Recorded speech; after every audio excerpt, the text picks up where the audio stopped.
What's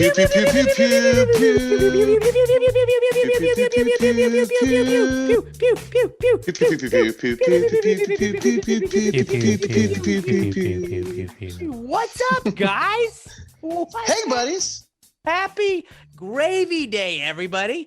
It's Past the Gravy, episode 390, the second episode of, if we're doing seasons, we're not doing seasons of Past the Gravy, but I guess this would be our 8th season if we were doing it. But what's going on, guys? We got a lot to talk about. It's a very busy podcast. I mean, first off, Robert really wanted to get to this right off the bat, but your impeachment discussion, like, what did you have to say? You have 30 seconds. Go. I really was debating, or I saw this, what should we call it, right? It's impeachment 2. Is it like, do we go like Die Harder? Do we go Too Fast, Too Treasonous? Alex said Electric Boogaloo. Impeachment 2, Electric Boogaloo. Mm-hmm. And I think it's something that we all had to come together and decide what should we call this one. All right, that's the gentleman from Texas. Your time is up. The other gentleman from Texas, you have 30 seconds. Along the lines of impeachment part 2, but I want to do it like Hot Shots, like impeachment part 2. Just guys, it's fun to say do. All right, the gentleman from Texas, your 30 seconds is up. The other gentleman from Texas, it's your turn. Yeah, I kind of think that we should maybe go something a little outside the box, like impeachment 2. Here we go again, ... Or, oh, no, they didn't. Are we impeached yet? Yeah, that would be James and the Giant impeachment part 2. Oh, man. Trying to think of other sequels. We're not really going to talk about impeachment. That was on TV when I got home, and I was just like, nobody on the floor's mind was being swayed by everybody just grandstanding on a microphone. But they had to do like 30 minutes aside for that, and it was like, the gentleman from Arizona. All right, that is your time. The woman from Cincinnati, it's your turn. And it's like, oh God, like this is dumb. I would have been so pissed if I had to go sit through that all day. Like, oh, it's democracy. I don't give a shit. I'm just bored. I'd be bored. And I'm out. But we're not talking about politics. We're not going to talk about politics, okay, guys? I just thought that would be funny to throw it to Robert about impeachment right off the bat and just see. Can we start following Parliament? Because Parliament, they'll like yell and shit talk each other in the chambers. It's Parlor. No, Parliament. Pat was like, guys, y'all got to get on Parlor. It's way better than Facebook. No, I got kicked off of Parlor for being way too far. He's like, we've been organizing all these events. We've been organizing all these really fun events with my friends. You guys should get on. And Robert was like, I don't think that's the kind of event you want to get on. But yeah, Robert sent me an invite the other day for something at the Capitol in a couple of days. I don't know what's going on, but I don't think I'm going to go. Is there a party? I thought we weren't supposed to have large gatherings. I don't know. Yeah, this is a weird start to the podcast, but whatever. Let's get to our pre-comeback kid segment, the pre-cum segment, where we just this is like a brain dump, I feel like. It's best to just let all of our thoughts loose right off the bat and like get everything out in the open. I really don't have like they're not really like anything mind-bending or whatever, except here's one crazy thing that I picked up this week, and you guys may have seen it online as well. That now to check IDs, they just have to look at the first number of your like birth year, because everybody that was born in 2000 is 21 now. So if you have a 1, like if you have 19, you're of age. We've reached that point. Like, bro, what that was a whoa, like that was a whoa moment for me. If you were alive for Millennium, you can now drink. Yes. If you were born the year of the Millennium, then you, Robert, do you know what Millennium is? I do not. Oh, it was Will Smith's album. Will Smith's album that came out in 1999. See, I was thinking like the Will.i.am guys. No. Actually, before his time. One of the lines on his album was, "We're gonna party like it's 19. Hold up, it is." Yeah. Yeah, so. Dude, that was awesome. But he rapped clean, and that's what we liked about Will. But yeah, that's just something that I noticed this week that I thought I should just share with everybody. Like, it's got to be the easiest thing in the world to just be like, yeah, 19, cool, here you go, done. And I've held back because I've bought booze twice since I've known that fact, and I've held back both times. But hey, did you know that from now on? But I didn't want to be that guy. They were probably like, yeah, they'll be like, shut up, dude. We've got 5 people in line. Get out of the way. Cool, neat. All right, thanks, dude. Please get out of my face. So that was a weird little whoa moment I had. And then you guys are superhero guys. WandaVision. I'm sure at least I know Pat was watching football this weekend. Every 14th commercial was WandaVision. And I thought it was called Pleasantville, I believe was the name of the movie, where it was like this guy was in like a black and white old timey city, but then he was like the only guy that was like in color. And then slowly, like, everything started turning in color, like, as the movie went on, and it was a weird movie, and I thought it was something like that. But I was like, why is the guy red? And it's like, he looked kind of like a knockoff Iron Man. And I was like, I don't know, is he, like, supposed to be, like, a robot husband that's just, like, the perfect dude for this lady, for Wanda? And then it was, like, a Marvel Studios production. I didn't notice that until, like, Sunday. And like, who's the superhero? It's the red dude, right? I mean, both of them are, and technically everything you just said was correct. He is a robot husband, and they are perfect for each other, but I don't know. Is he more of an android, Alex? Robert, I really don't even know how to describe what Vision is. I think just to put it simply, you can say robot. But yeah, okay. Sure, android. Yeah, it's like a comedy. It's the first like comedy live studio audience laugh track kind of thing that pays homage to like 60s, 70s TV shows. Yeah. So, but it's simple. She's not a robot, is she? No, she just has special powers. It looked, because remember the Disney movie Smart House? Robert, obviously you never saw it because you've seen 15 movies. I was talking about Smart House last week. Yes. So Smart House, it kind of seemed Smart Housey. It was on Disney Plus. Like, I was like, is this like, they made people out of the Smart House? Maybe that's what they did. No, but they're not bad guys, right? Like Red is always okay. No. They're both Avengers. They're good guys. They're Avengers? Yeah. Were they in the movies? Yes. Oh, well, seeing the movies. Very integral parts as well. And Alex just said that I don't watch any movies. Well, I don't watch the superhero movies. Yeah. Alex just doesn't want to take part of the biggest cinematic undertaking of the last 20 years. He's like, I'm not interested. He's too cool for it. Just like he was too cool for Game of Thrones, too. No, I was going to say, it's like Game of Thrones, where it's like, it was so much to catch up on, and it's like, well, Alex, really, you watch like 75 hours of The Office a week. I'm like, I could do that, but like, I don't have to think when I watch The Office. Like, I have to remember, like, what's this guy's name? Okay, it's not like you're watching or reading like fucking a crazy intense book like Atlas Shrugged. You can put it on in the background and you might not catch everything, but if you're just trying to catch up and learn the characters and know what's going on, you'll get the gist. And then you can rewatch them later as you get into it to really get the details. So WandaVision, that was really what I brought to the table. WandaVision. Very excited. Going to be awesome. Anybody else bring anything for our pre-comeback kid? Yeah, I got one. So I've discussed it before. When it's cold outside, I just don't turn on my heater in my house, and I just blanket up. But I was thinking about it the other day. How come we turned the heater on for the first time this year? I was really disappointed that your house didn't catch fire? Well, no, I was just like, I'm a big jacket guy all the time. Like, turning on the heater is an admission of defeat.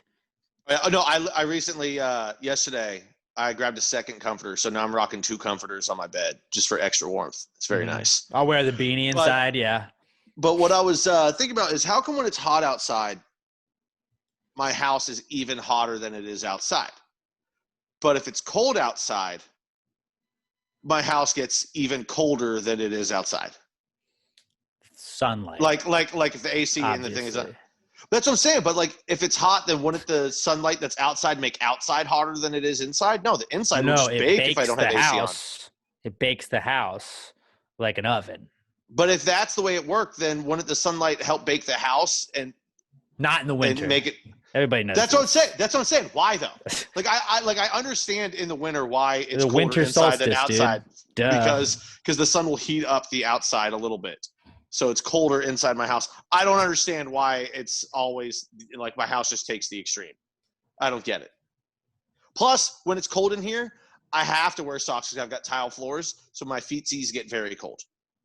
I should be wearing 2 pairs of socks right now. Forgot to put on 2 before we started, but my feet are all wrapped up in my nice cozy blanket. I've been a big house shoes guy as of late. Like I don't wear the house shoes out, obviously, but like I like the little slips. I should get some slips. It feels cool to just have the little house slips on. I'm actually, as we're talking right now, I'm really upset that I don't have them at my feet because it's a little chilly and I am in just socks. And I also have wood floors. So I've just been rocking the, I've got a pair of like Nike sweatpants that I just wear those underneath my jeans. Can you guys And hear then that? I also just wear, no. Okay. Can't We're hear doing anything. construction literally like right next to my window. So, But I wear that and then a long sleeve and a hoodie. So I've just been rocking like that for like 5 straight days. that's what's Which means up. I would say I probably need to wash this hoodie, but I don't because like I haven't sweated. Sweat? Sweeted. I haven't secreted sweat in like 5 days. Why don't you turn the heater on? Because it admits defeat and it saves money. Yeah, because I like having my monthly electric bill be about $43. Nah, not really. It's like seriously, it's like $83 for the month. Mm-hmm. And I am very cheap. But all my family's from New England. My sister lived in New England until she was like 12. So like, she was probably like 8. But we love the cold weather too. So I have no problem being cold. I like being cold. And we're both like, well, and we can like cut our bill by 200%. So let's just do that for like blankets and jackets. 2 months a year. We can actually just not pay a shit ton of money for electric. Let's go with it. And then jack up the AC in the summer. That's how you do it. Yeah, I try not to, but then it just, oh God, you need to. I can't sleep warm, dude. We turned. I can't either, dude. I freak out. And we had our apartments were like, hey, it might freeze, so make sure that your internal like apartment temperature is 64 degrees. Like leave these open to avoid freezing of your pipes and stuff. And Emma was like, we're just gonna turn it on heat to 64. So like it's not like it's heating at like 75 or anything, but like that was like the first time we had to turn on heat this year, and it was like we just gave in. Yeah, we were tracking the other day. I always push it off, and it was like we made it to January. It was getting cold enough at night. We almost had to drip the sinks to stop the pipes from freezing, but we didn't. It didn't quite get cold enough for us to do that yet. I don't get that. Like you drip the sink, like wouldn't there still be enough for it to like freeze around just minus the drip? There would just be like one part that's not dripping. I think it's just releasing enough water to where it's flowing just enough to where it keeps going. Where if it was just sitting there, it would like the water would freeze farther back up in the sink and like create a blockage or something. I don't really know. That's just what I've always kind of assumed. Yeah, like I put water in my engine, so I understand that I am not necessarily the manliest Mr. Fix-It kind of guy. I just have always wondered, like, why do you just let it drip? Like I know that you shouldn't just leave it running, but it's like if you left it running, that's gonna surefire stop it. Yeah, but then you're wasting a lot, and all you need is the drip. A little drip. There's people in Ethiopia that don't have water, Alex. You know what? I agree. Robert, what are your thoughts on pipe freezings? So you're trying to get big the topic this week. The 2 rooms that I'm in most frequently are the coldest. So this one and my bedroom are the coldest in the house. And my brother and my mom, they hate the heater. So I'm just stuck in like cold all the time. Like even here, I forgot to bring a jacket. So I'm like kind of shivering a little bit because I can't have the heater on because it would make too much noise. If you want to run after you're done talking into the house, why don't you go get a jacket, buddy? That's probably what I'll do. We don't want you to catch the flu, buddy. Yeah, pal. You go grab yourself a jacket. Why? I think is that it? Anything else? Anybody else add anything else for the pre-cum segment?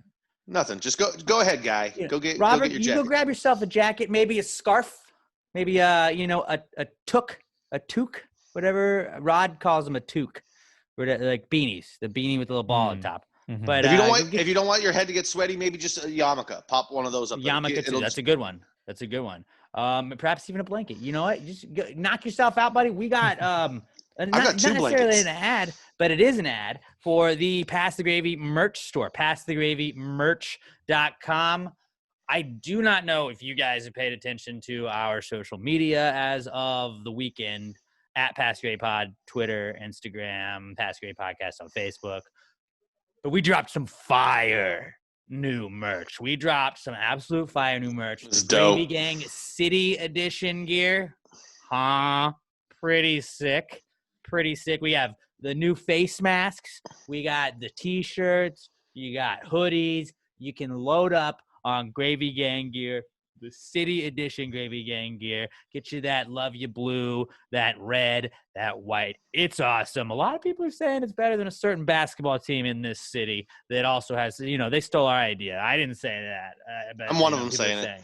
People are saying that. And go check it out, passthegravymerch.com. And that's not the only stuff up there. They got the Gators, the neck Gators. Pat's wearing his neck Gator right now.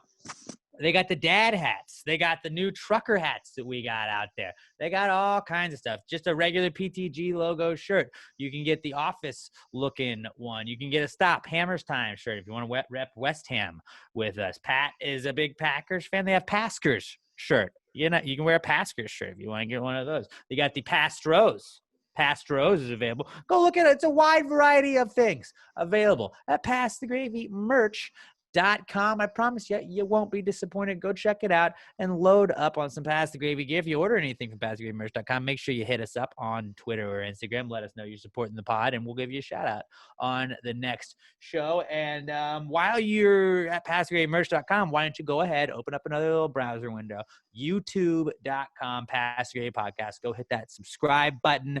Make sure you're subscribed to the Pass the Gravy Podcast YouTube channel. We're going to try and really up our YouTube game. We got to get to a bunch of subscribers, and then we'll be like a verified YouTube thing. And then, I don't know, I've seen on some of the YouTubers, they get like a plaque if you get to a certain amount of like views. Like, I want to get a plaque. And then what we'll do with the plaque is we'll break the plaque and we'll give it to everybody that's a subscriber. We'll give it a tiny little piece. So we'll all achieve this goal together. So just go and subscribe to Pass the Gravy Podcast on YouTube. If you're at a friend's house, 21 more to get to 300. Hop over there and do that. And then Pat was going to do a handstand, right? Standing toe touch, and Alex will do a butt chug. I was not going to do. I think people actually specifically requested I did not do a butt chug. I could have swore at least one person said you need to do the butt chug. I think more people were against it, but we can look at that again. Might have been Josh. We got to get to a lot more subscribers. Pass the Gravy Podcast on YouTube. Go subscribe. Screenshot that you subscribed at Pass the Gravy Pod. Tag us. Let us know that you're supporting us. All right, let's get to the Comeback Kids segment where we just tell you guys what's back in the news as far as we're concerned. Sometimes we make it up. Sometimes we just shoehorn it in, but we'll figure it out. This is what's back in the news this week. It's the Comeback Kids segment.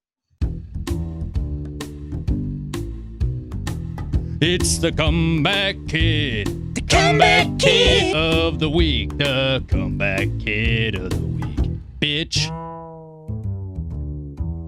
Yeah, all right. Our first Comeback Kid this week. I think we got a good Comeback Kid segment ahead for you guys. Getting banned. Getting banned is we're going to start things off with in our Comeback Kid segment this week because Donnie Trump, he got the ban hammer on Twitter. I think it was Facebook, Spotify, YouTube, like TikTok. It was like at the point where it was like Microsoft Office. I was like, how do you, like, I didn't understand, like WeMe or whatever. They, like, when you just would see the list of everything he was banned from, it was like, shit, I didn't even know half of those were things. But the phone game Snake. Yeah, he can't go on Snake anymore, which I didn't know that they could transmit messages that way, but whatever. He can no longer get Snake. He basically got the internet taken away from him. Now, I mean, he got grounded from the internet, basically. There's no way he doesn't have burners. So he's still on Twitter. I guarantee. But he doesn't have the following, so he can't reach out to people. Well, I mean, and still he can still use the official POTUS. No, he tried, and they locked him out of that. They did? Yeah. Because at POTUS is for any president, but then he went to that when Donald J. Trump got blocked. And then they're like, no. You can't. No. You The funniest one I saw is someone had said, like, he's just going to start using the Amber Alert system to talk to all of us directly. It was stolen. Steal it back. Fuck you, Jack. Fuck you, Zuck. Rigged. What Rigged if, election. what if he put out an Amber Alert for his Twitter? Wanted whoever took Trump's Twitter policy or Twitter availability away. Lock him up. He just but he got banned and it went even to people like Bill Belichick. I don't know if he was planning on doing this for a while or anything, but I heard of it over the weekend or on Monday, where it was President Trump wants to give Bill Belichick the Presidential Medal of Honor, or freedom, and everybody was like, "Oh, of course, Belichick's back," and Belichick's like, "Yeah, I just given light of everything that's going on, I'm just gonna pass on this. This doesn't involve football, so I'm watching film. I don't have time for this. I don't even know who this Trump guy is." But so Belichick declined him, and it was just dude, he's just getting turned down left and right. It was a bad look. And then a lot of other people were like, "There's freedom of speech. It's against my constitutional rights." And it was no, it's not, dude. Twitter's allowed to tell you people that they can't be on their thing. And it's well, you're promoting this with this. And it's yeah, but they're allowed to decide who they want and don't want on there. If I owned a restaurant and Pat came in and he was a little drunk and he was being rowdy, I could be like, "Pat, you're not allowed in my restaurant." I could keep Pat from coming in my restaurant because he's being a nuisance. If people are being nuisances and what I deem as a nuisance, I can keep you out. And have you ever been banned from anywhere? I was, Playgrounds. I got put in Facebook jail. I got banned from, it was a Walmart, but I went back to that Walmart. We stole some stuff. That was more of you just got kicked out.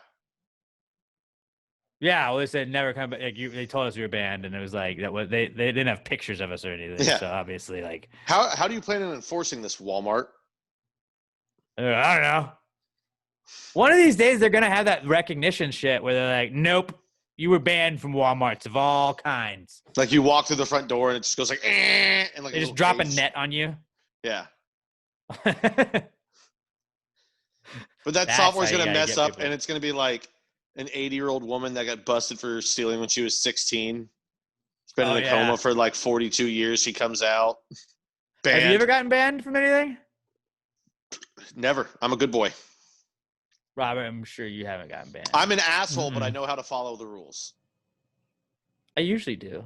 And I know how to not get caught. Oh, I'm not allowed back. Again, they don't have a picture of me or anything, but the Buffalo Wild Wings on Rice Boulevard.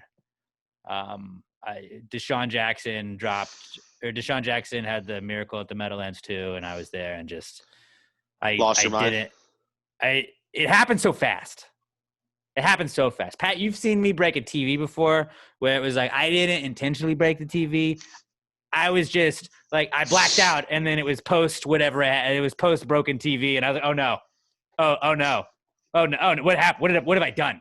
And I was when Deshaun Jackson ran that back and beat the Giants. Fuck Matt Dodge. I hate Matt Dodge. But when that happened, I just flipped this it was one of the little tiny little small 2-person tables. Flipped that bad boy, and I had a drink on the table and got in trouble for that. So I was told I was not allowed back. And I haven't been back, but I probably could go back. You should appeal. No, I won't. I'll just show up. I have a beard now. Why do you think I grew a beard? So I can go back to the Buffalo Wild Wings on Rice Boulevard, dude. I really want those oversauced wings. But that was you know how murderers will be "Yeah, I don't know. I just came to." I was "Oh shit. There's a drink on the floor. There's tables on the. This is damn it." I blacked. Yeah, I've never even been kicked out of anywhere. Never been told to leave. I've been asked to leave many places before. I don't remember ever being told to leave. The bowling alley in Huntsville, Texas, twice. I remember I fell out of a chair because I was so drunk and passed out at a bar one time, and the bartender just looked at my friends like, "Is he okay?" Like, it's his 21st, and the guy was like, "Oh, okay." Hey, have another shot then, pal. Yeah, no. Then like literally the bartender raced me in an Irish car bomb. Like 2 minutes after I hit the floor. Oh John wait, no, Taffer no, would not have no. liked Hold that. on, wait, no, never mind. This was like 2 weeks after my 21st. I tend to mix these two stories up because they're very similar. It all blends together after a It's certain point. It was the same bar. It was an Irish bar in San Marcos. What are you supposed to do? Not black out? Pfft. Duh, everybody knows that. But yeah, so getting banned is a comeback kid this week because Donnie Trump got banned, and So here's the real question. rough week for him. The first episode of The Apprentice, when he's back on there, is going to shatter viewing There's ratings, no right? way he's going back on The Apprentice. Didn't he get fired from The Apprentice? I don't know, but he's not done with TV. I think he's Like- gonna have to start his own thing. It'll take a couple years, and then NBC or somebody will give him a show because they're going to realize that the first episode will set all-time viewing ratings, viewership records. Like, there's no way it doesn't. It'll piss off a lot of people, but that's what reality TV is supposed to do, is piss off people. It's really what it is supposed to do. So he's going to get another TV show, and it may not stay, but that first episode is going to beat the all-time viewing record by like 4 million people. Well, so now you've had like the whole thing where it's like everybody's got to like play the, which I don't like really, where it's like you got to play the like they force everybody's hand into politics. Where it's like at that point, then I feel like AT&T would be like, we're not going to carry whatever network he's going to be on. Like you would have companies doing that. It's like you're right. Like you have the right to not do that. But then it's like, well, AT&T did it. If you don't do it, do you support everything he says? And they're like, no, dude. We just want to fucking have a place where people watch shit. Honestly, I won't eat another Like where you're Pringle stoking until the I hear their flames. And it's like stance. I'm not forcing anybody to watch anything. But it's just a fucking channel, man.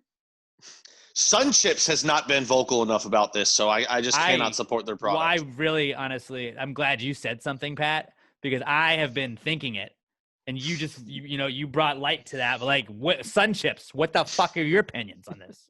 Where do you stand? The guy Are you with us or are you against us? the guy I don't that know who developed us the is. Notes app. I need to know what the Notes app guy. Specifically, the thinking. guy that invented Notes app, Yeah. Robert C. Note. I want to know what he has to say about this. Who made this microphone? What is this? A Shure? I want to know what Shure has to say, or I might have to change which microphone I'm using to record my podcast with, okay? The CEO of Element TVs, electronics. I don't even know what this company is, but we need to know. Yeah. We got questions. Everybody, if you'd like to tag your favorite brand, just ask them. Not Chili's. We don't care what Chili's. We're gonna go Chili's regardless. Chili's regardless. I like Chili's, and I think Firehouse Subs. I'm back on with Firehouse Subs. So shout out Firehouse Subs. Go there. They sponsored by the house, so they're cool. But those we don't need to know their opinions or anything. I'm sure they're on whatever the right side is. And then everybody else we don't like. Pepsi? What's your opinion, huh? You tell us. Moving on, though. Our next comeback kid. There's one I want to sneak in here real quick because I don't see it on here. Go ahead. New Year's. Next week is going to be the start of a new year because next week will be week 52 Oh, yeah. of the crawfish streak. That is on their sheet, buddy. I didn't see. I skimmed through here. I didn't see. Oh shit! Yeah, I was looking for. Sorry, I was looking for the number 52. You're back. Or 51. It's cool. It's cool. We'll get right to it. The crawfish We'll pull streak, it up. guys. We'll pull it up. The crawfish streak is back. Cal Ripken of Crawfish, ya boy. I have had crawfish for 51 consecutive motherfucking weeks. And, the haters said it couldn't be done. The haters were like, there's no way you're going to eat crawfish for an entire year. Well, I'm one time away from doing that. And I intend on proving all you haters wrong. The Cal Ripken of Crawfish is going to continue through a year. I'm going to not just stop at 52. Who knows when? I've got to get to 69 at least. Yeah, because it's crawfish season again. Or yeah, it's almost. and it's like you no, started it's a little baby early last crawfish year. season, beginning of crawfish season. It really ramps up like early February, mid-February. But like right now, it's crawfish season. People are eating crawfish regularly now. The crawfish are pretty big now. I got some pretty big crawfish this past week from I think it was the something crab, the Big crawfish boys. but it's pretty great. And crawfish. Do we bring back the Cal Ripken crawfish shirt for 1 week only? 1 week only, maybe a limited edition Cal Ripken crawfish shirt we put out. Maybe just one that like it says the streak, and it's just a big old crawfish on it with like the number 50, like the claws say 5 and 2. No, I want it to look like that. it's like a boxer, like it'll be like, oh, Muhammad Ali, like there's like it's like a yellow font on like a blue sweater or whatever. Like we'll just put like Cal Ripken a crawfish, and I'm like, what does that even mean? I like it. Put the number 8 on the back of it. Or maybe I think yours should be number 52 on the back. Like I know why you want to go 8 because it's Cal Ripken, or where do I go 69 because that's my goals. Oh, yeah, you can't put the final number on because we don't know what the final number is yet. So I think you got to go with 8.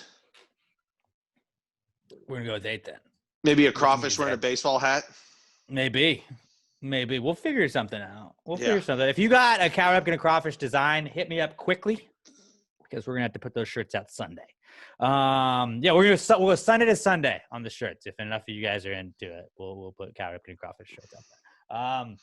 But another comeback kid we got besides the crawfish streak, which, the haters they got to be furious at this point that, like, global pandemic's going to kill him. Nope. The haters have been real quiet last couple weeks. A lot of very quiet haters. You're right, Pat. Moving on, though, something that this is a very familiar comeback kid is Alabama being good at football because Alabama won their 87th national championship on Monday, and I'm not 100% sure if it's 87, but it feels like 87. It was Nick Saban's 6th with Alabama, his 7th total. He is now the greatest coach of all time, college football coach of all time. I would say Bill Belichick's the greatest coach of all time, but when you can recruit and you establish a recruiting base like Nick Saban does, where it's just like, okay, like, so I heard somebody was saying that for the last 13 years that Nick Saban's been at Alabama, if he has been in your living room and he has been trying to sell you on coming to play for his program, as he calls it, anytime in the last 13 years, if Nick Saban was sitting in your living room trying to sell you and your parents on why you should play for him, he could have guaranteed you a national title if you were going to be at the school for at least 3 years. Everybody, you're going to win a title. At Alabama for at least 3 years over the last 13 years has won a national title. It's just absolutely insane stat. And this year he's got, so far, like with the analytics of it and everything, the best recruiting class of all time. Like 10 first rounders from the 2017 class. They just won it. They have 10 people that are first rounders that have either already been first rounders or are supposed to be first rounders. And then they have a bunch of guys that are second and third rounders. It's absolutely, like, I saw somebody made the meme where it was like, he's reached the point on NCAA on the video game where you just, like, nothing's even a challenge anymore. So you just start with Wyoming and you restart everything. Yeah. Then you try to fuck everybody up with Wyoming. It's absurd. He needs to just retire, get out of here. I actually have a little bit of a bone to pick, to go off of this, because in the final rankings, they put Notre Dame at 5 and A&M at 4. I'm sorry, did nobody see how Notre Dame held Alabama to their lowest points of the season?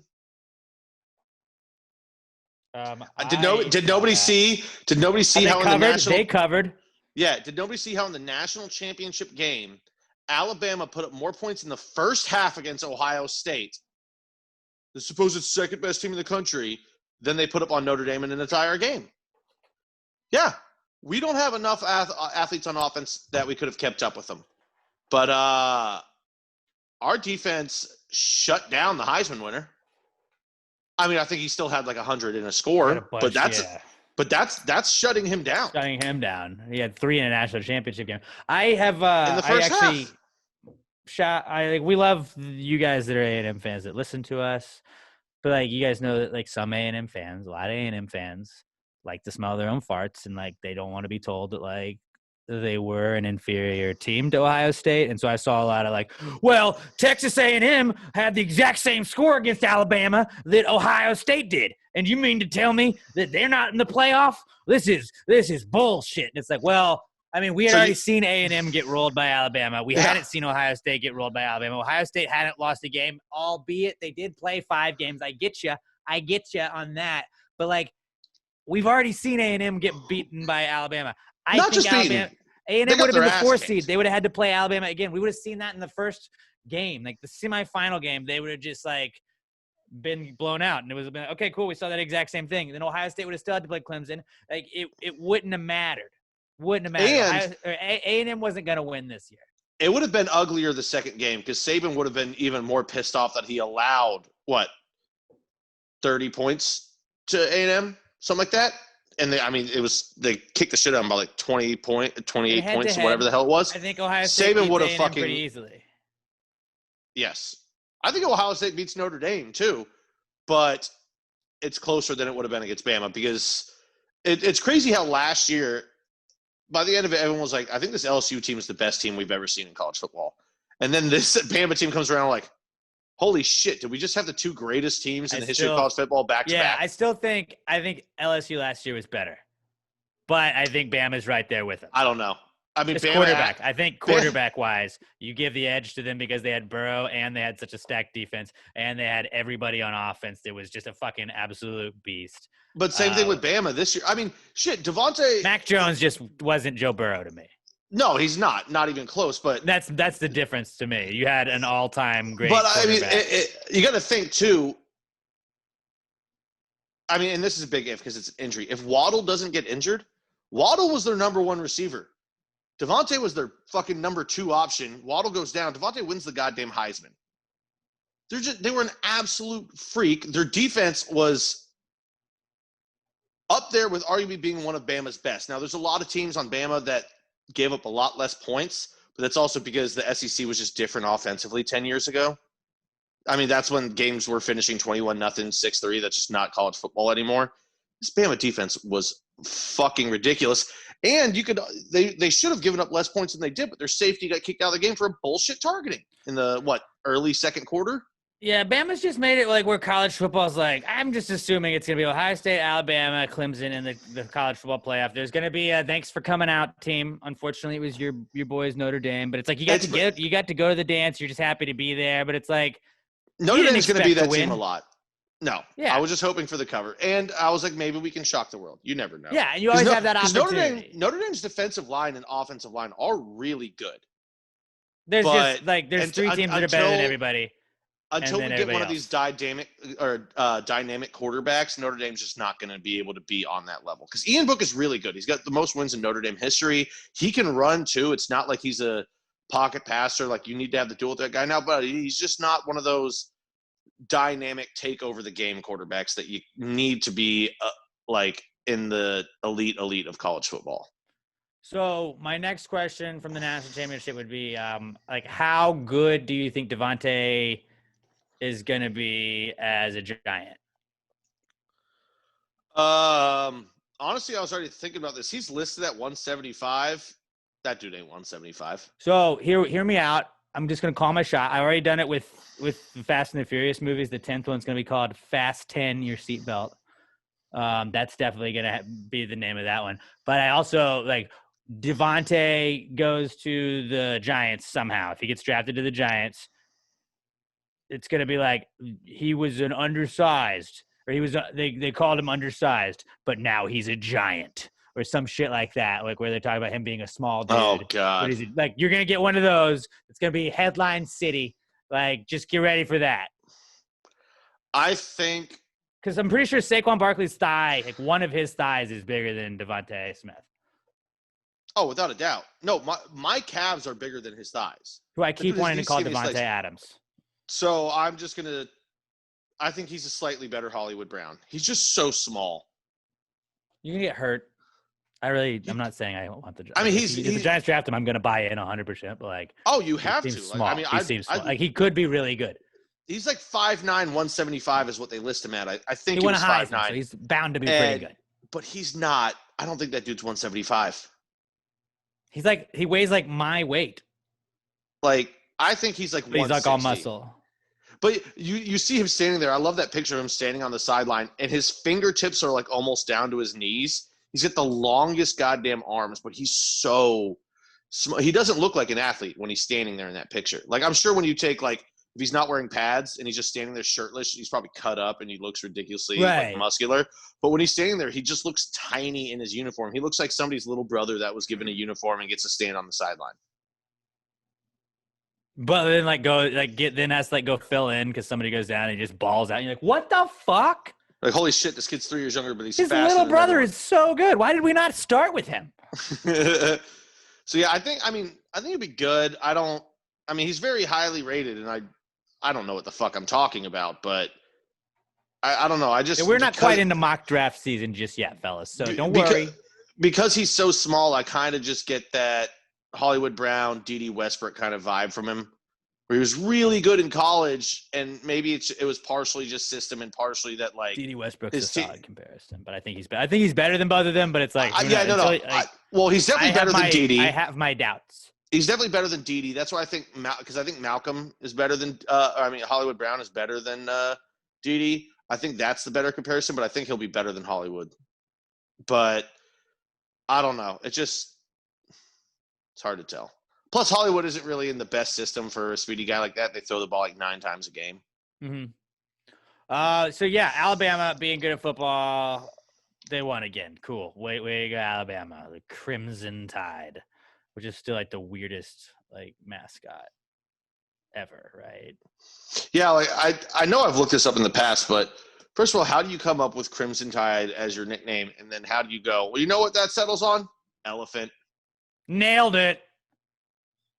Yeah, I never get it. And then also, like, I get because it's Bear Bryant, but it's like, what's it called? Like houndstooth, whatever the like plaid thing that he used to always wear is on his hat. I don't know. The black and white plaid thing that they used I to know have, what you're talking about, but like, yeah, like that's their shtick. But like Hokies, I always thought that was crazy, but it's like Hokies is a funny name anyway. So I mean, the weirdest mascot is the Wake Forest Demon Deacon. No, it's badass. It's like a deacon is like a dude at church, but then a demon deacon, that's it's conflicting awesome. things. It's awesome. Don't get me wrong, but I'm just saying, like, that is the weirdest looking mascot. And he's just like, hi, I'm a guy with a top hat. It's just like an old white guy that looks like the Wake Forest logo. Yeah. Robert. Or a mascot. Like, oh, this is kind of demon deacon. It almost it almost looks like they were looks like Hard's. Yep, Hard's officially gone. He's on the Nets. They traded him? Yeah.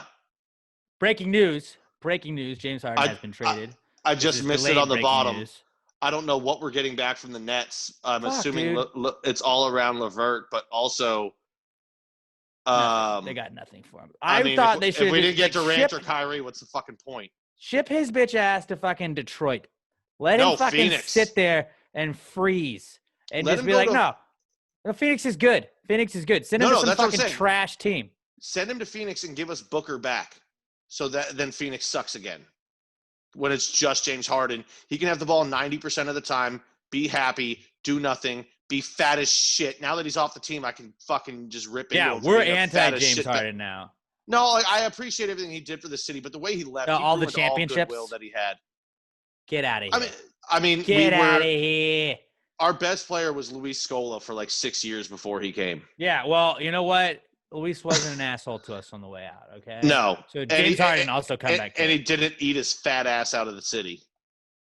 But yeah, James Harden traded to the Nets, and we don't really need to jump into it because we don't have all the information. But yeah, our next comeback kid is The Weeknd. The Weeknd is back. The Weeknd. This is the Weeknd. The Weeknd. No E before the ND.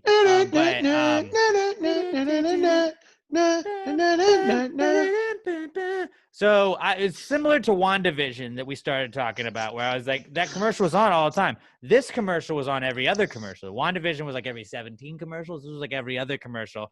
And it's the NFL promoting their Super Bowl halftime show with The Weeknd. But like that Blinding Lights song absolutely slaps. And it is a very catchy, earworm type song because for the last 3 days, honestly, since like the weekend is over, since the weekend is over, the commercials over the weekend I saw with the weekend, it like I've just been blinding lights, yeah, blind. That's the lyrics. Those are the lyrics. Honestly, until you said Blinding Lights, I could not have given you one lyric from that song. I just know that melody, and it's fucking awesome. Blinded by the lights, la la la la la la la la la. It's just la la la la. It's really, Yeah, really, and you know that's not even my usual type of music, but like when a song's a banger, it's a fucking banger. it's dude. catchy. It's catchy. Is that the one for his new music video where he put on like that fake, like weird looking prosthetic face? I don't know.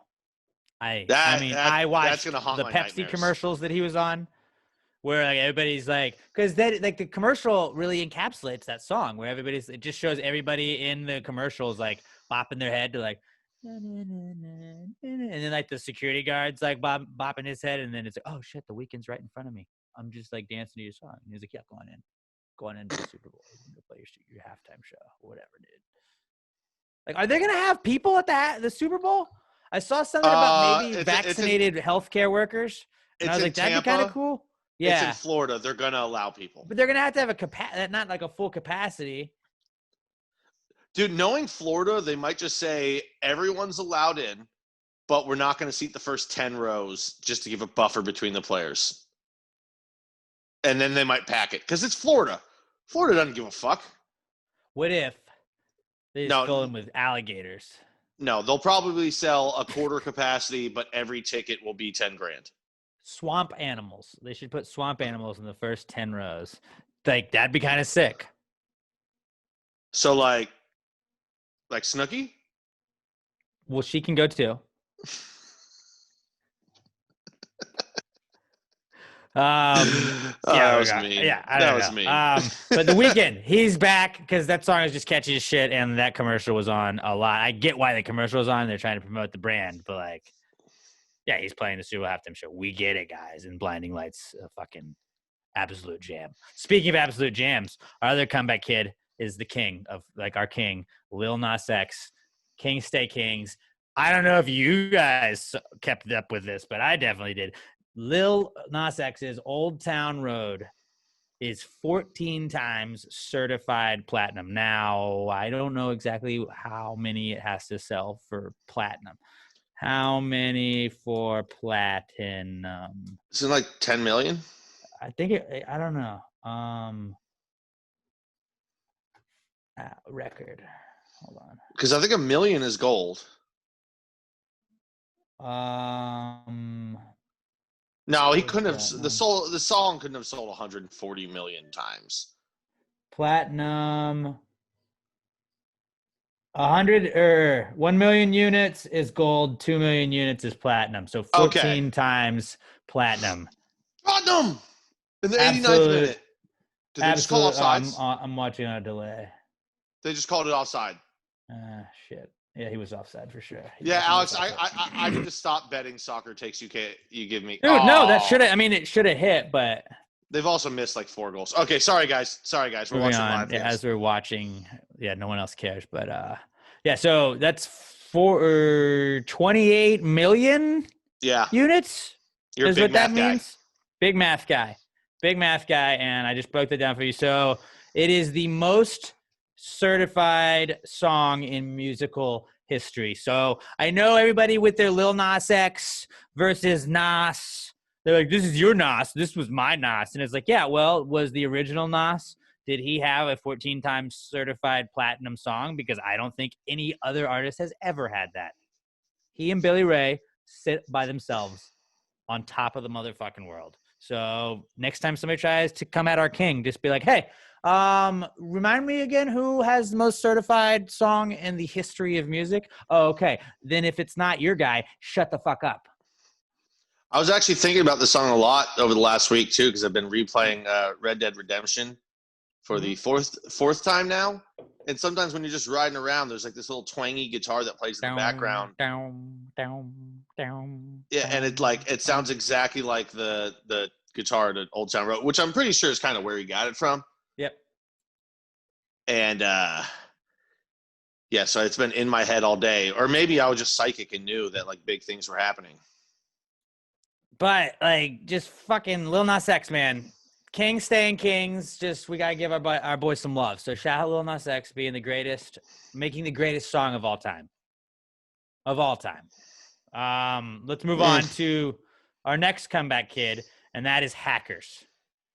Hackers are back. The hack is back, everybody. Robert, are you familiar with chastity devices? Yes. Just in your wheelhouse. Okay. So Yeah, I own like chastity 3 of them, I think. Okay. So then, since you're so familiar with them, why don't you explain to some, like perhaps you're listening right now, you're a Gravy Gang member, and you're like, Alex, Robert, Pat, what is a chastity device? What would you tell them, Robert? So it's basically like a cage for your private parts. So it can go on. There's one for guys. There's one for girls, but you kind of like just lock your stuff in, so you can't use it, I guess. It's But like a fetish thing that Mhm. people are into. But now there are like smart chastity cages. I don't know why, but there are smart chastity cages, and of course, if it's internet connected, that means it can be hacked. It's hacker connected as well. So I would assume they have the internet, like remote ones, probably for like long distance stuff. I don't know. That would be my guess. Yeah. And so some of these people that had these devices, they received a message saying, I believe it was "I own your cock" was the exact phrase that they received a message with, and I Which want to made say them immediately come. Then they may have, but I don't know. Can you come in those? You can still come in them. You just can't. It's just you're just going to be sitting in it. How do you get friction if it's like a cage? No, I'm saying if somebody's texting them, somebody who's wearing something like this gets off on being dominated, and somebody texting you saying "I own your cock," that's going to get them off. Well, it's not going to get the thing off because they are hacking into the thing and they're locking it remotely, and then they are holding for ransom. They're literally holding these people's dick for ransom, and I want to say it was like $750. It was through Bitcoin, which also shows me like, man, I would be fucked because I'm like, I don't know how to get Bitcoin, dude. What am I supposed to do? Like now, like, do you take PayPal? Getting these things off, like if they are logged, like if you lose the password on the app, or if someone did hack it, getting these things off is not very pleasant, especially for like when it's on guys, because they have to use like bolt cutters. And it's like right on there. your like, Mhm. you know, right on your ball bag. Here's Right what on you the ball do. bag. A lot of skin could be sliced and diced. Ugh. I mean, I know, right? It's giving me the heebie-jeebies just thinking what about it. you got to do in Heebie-jeebies, that fun word. situation is you just grab a shit ton of ice and press it all around the base of your dick and try and give yourself as much shrinkage as possible to maybe where you can at least slip your dick out of there. Your balls are probably still going to be caught inside, but at least then you're not peeing on yourself. That was my next question. How do you pee? You don't. You're just peeing on yourself. You pee. You get in the shower. It's like a cup? You get in the shower and you pee. Or maybe you do intentionally pee in there because you hope to short circuit the electronics inside, so like it unlocks itself. Maybe you want all the pee in there. But then what if it shocks you? That's another thing.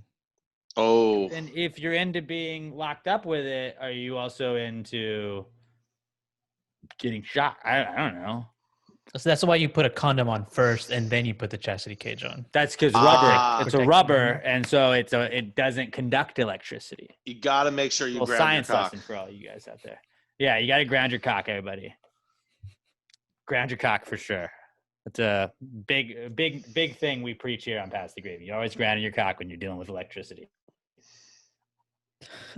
But regardless, so yeah, that's one reason. Like maybe if you're into something that's like a fetish, like to that degree, don't do anything like that with like online where like don't connect to the internet. You know, make sure you got a secure Wi-Fi.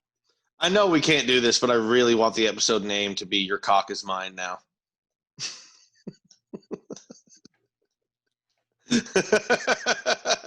Maybe it will be. Maybe it will be. I don't know if iTunes will allow that. That's what I was gonna say. I don't think iTunes will allow "cock" right in the name. I don't know. I bet Call Her Daddy is probably, or some of those type ones have probably had those pussy and stuff in their name before. We'll see. But yeah, so hackers are back in that way. And Rooster Box.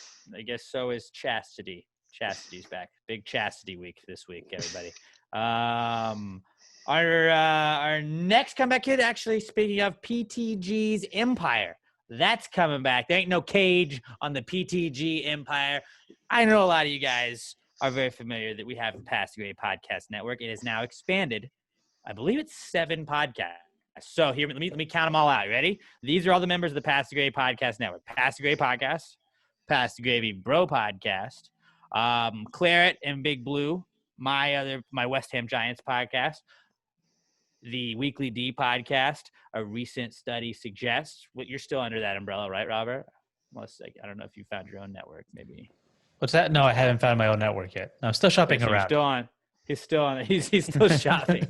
We have the Time Machine with Andrew Green, and newly added, the newest podcast to the Pass Grade Podcast Network is Disappointed but Not Surprised. It's got Addie and Alex as the hosts of it. It's it's for the gals and for the guys. I have listened to probably 4 or 5 episodes since last week, and I am really into it. It's like they had a guy talk about chastity actually on the podcast. So I have not listened to that episode yet, but I know that's one of the titles. They talk about a bunch of weird fetishes that people are into. They have people have all these like crazy sex stories. It's a pretty great podcast, if I do say so myself. They're the newest member of the Pass the Grade Podcast Network. Go and follow them on Instagram, follow them on Twitter. Disappointed but Not Surprised. Just search that and go listen to them wherever you're listening to us. If you're on iTunes, go check them out there. I don't know if they're on iHeartRadio, iTunes, Spotify. Go listen to them on there and give them a little 5-star review if you want to. Use the hashtag Gravy Gang so they'll know where you came from. But let's go hit the subscribe button on them. Let's get their listens up, their views up. They're awesome, Addie and Alex, and hopefully we're gonna have them on our podcast sometime soon, and then maybe we can also be on their podcast as well. I think it would be a really fun game if they tried to find Pat a girlfriend, because I feel like they could get deep into your psyche. They could see maybe what's holding you back. I don't think anybody wants to get inside this interact head. with other people, but I That's don't a know. big one. It seems like you'd be a great project for them. But Disappointed but Not Surprised podcast with Addie and Alex. Go check it out on iTunes, on Spotify. I'm pretty sure it's everywhere else you listen to podcasts, but go listen to it there and go give them a follow on Twitter and on Instagram. But the PTG Empire continues to grow one step at a time, and eventually, we're going to take over this whole motherfucking world. So, Wheezy, chill out. Yeah, they're doing construction. I guess she sees people on a ladder. Hey. No, she's just excited about the podcast, about listening to Disappointed but Not Surprised. Wheezy, see, she loves it. She loves it. Guys, gals, you're all gonna love it. Disappointed but Not Surprised. Let us know if you go listen to it, and let them know you heard about them from Pass the Grade Podcast. Our final comeback kid this week is hockey. Hockey's back. NHL season is underway as we're recording this. We are about 20 minutes from the tip, or from the puck drop of the first game of the season, and I quite frankly cannot wait. Hold on, Emma, are they on the window? Oh, yeah. Okay. I'm jacked up. It was perfect. Where I went from watching one bet on Tottenham, and don't even have to change the channel. I'm just sitting here waiting. If you guys are watching the video version, you've probably been seeing me and Alex's eyes darting around away from the camera the whole time. This is why. It's going to keep happening. First game of hockey season. Me and Alex are going to become multimillionaires this year betting on hockey. We decided this morning, actually, that, you know what? Let's not lose bets. Yeah, we're just not going to lose any bets. We're just not going to lose bets. That's our motto going in, and we're just going to win all of them. Oh, Gritty's on TV right now. I love Gritty. By the way, that might be the weirdest mascot in all of sports. But he's also the best. Mascot. But he's also the best. He's just like a weird Philly fanatic. But he's the best. Like an orange but he's the best. Fanatic. People are like, why is Gritty the best? Orbit. Because Gritty's the best. Gritty came out of the gates like he was shot out of a cannon. He's only been around for a year, 2 years now? And he's the best. Sorry, Orbit. I love Orbit. Gritty's the GOAT. I disagree. I would disagree, but hockey, it's back. I'm pretty stoked. I think my Red Wings aren't going to be very good, but whatever. Maybe they'll shock the world. But yeah, pretty stoked about that. Pat and I are going to make a fortune because we're only going to win bets this year. So if you want to tail us at Gravy Gambles as well, if you want to give us a follow on, we're gonna build our own fantasy factory. We're basically going to, and then we'll hire all of our friends that are like content creators, and like we're just create the empire keep on building. But yeah, that was our Comeback Kids segment. Hockey is back. And let's move on to our What Would Jesus Do segment. You know, a lot of times growing up, we had those WWJD bracelets. And I never was told exactly what he would do. Is I was like, you know, you in your head make up what he would do. He's like, well, I'm going to make it go the way I want it to go. So since we never got an answer, I have asked you guys, send us a situation that Jesus might find himself in modern times. In 2021, he might find himself in this situation, and use the hashtag PTGWWJD on Twitter at PassGrayPod. That's how we get it. At PassGrayPod, hashtag PTGWWJD. Throw Jesus in a modern situation in today's times. Ask us how we'd solve it, and we'll tell you how to go. This is the What Would Jesus Do segment. Jesus, what would Jesus do? Jesus, what would Jesus do? Put him in a situation in a modern time. If you wrote the stream, do you think he'd make it rhyme? So think about this crazy world in which we live today, and how would Jesus handle it in any given way? This week's What Would Jesus Do comes to us from our good buddy Mike Fish at MLK Fish on Twitter. He's also the co-host of the Claret and Big Blue podcast with Alex Middleton. How about that? What a great podcast it sounds like. You should definitely check it out. Wherever you listen to the podcast, that is. All right, anyways, Mike says, if Jesus was able to replace Will Ferrell in one of his movie roles, which one would it be? I mean, that's a good question. I'll let you guys go first because there's an obvious one that I know that I don't think you guys have ever seen the movie. Why don't you lead? Is it Casa de Mi Padre? No. Superstar. Will Ferrell plays Jesus in Superstar. He comes down, she's listening to A Spirit in the Sky, and he's like, yeah, the song's about me. So that's a pretty obvious one. We don't have to go with that one. That would be the one, though. That would probably be the one. But also then you could make the case of maybe that's not a Will Ferrell movie. He's also in it. He plays another character in there. So if you want to go to a different, like a more Will Ferrell-centric movie, because that one he was just a side character. I mean, I think Jesus as Ron Burgundy would be hilarious. That would be pretty great. I don't think the other guys, I don't think Jesus is, even though he might be very funny as playing the kind of straight man in that, where he's not as crazy, but then starts to fly off the handle. I would still lean Ron Burgundy there. I'm thinking Talladega Nights, Jesus Take the Wheel. That was honestly like the first just movie that popped in my head when I thought about Will Ferrell. Robert, what are your thoughts? I'm gonna go Anchorman. Honestly, first I was thinking was Eternal Sunshine of the Spotless Mind, but that's not a Will Ferrell movie. Jim Carrey. Yeah, I always confuse those two. I'm gonna go Step Brothers. Anything alike. I'm gonna go Step Brothers because he's always wanted a brother. But he doesn't believe in divorce. But he's always wanted a brother. To come out and one of the first 5 lines Jesus has in the movie is Robert better not get in my face because I'll drop that motherfucker. It just seems a little. Yeah. I don't know. I just think, Jesus as Ron Burgundy, you see Jesus with a boner and pleated pants. Jesus in a massive fight with other news stations. Jesus fighting bears. Who else could fight bears besides Jesus? What other Will Ferrell movies?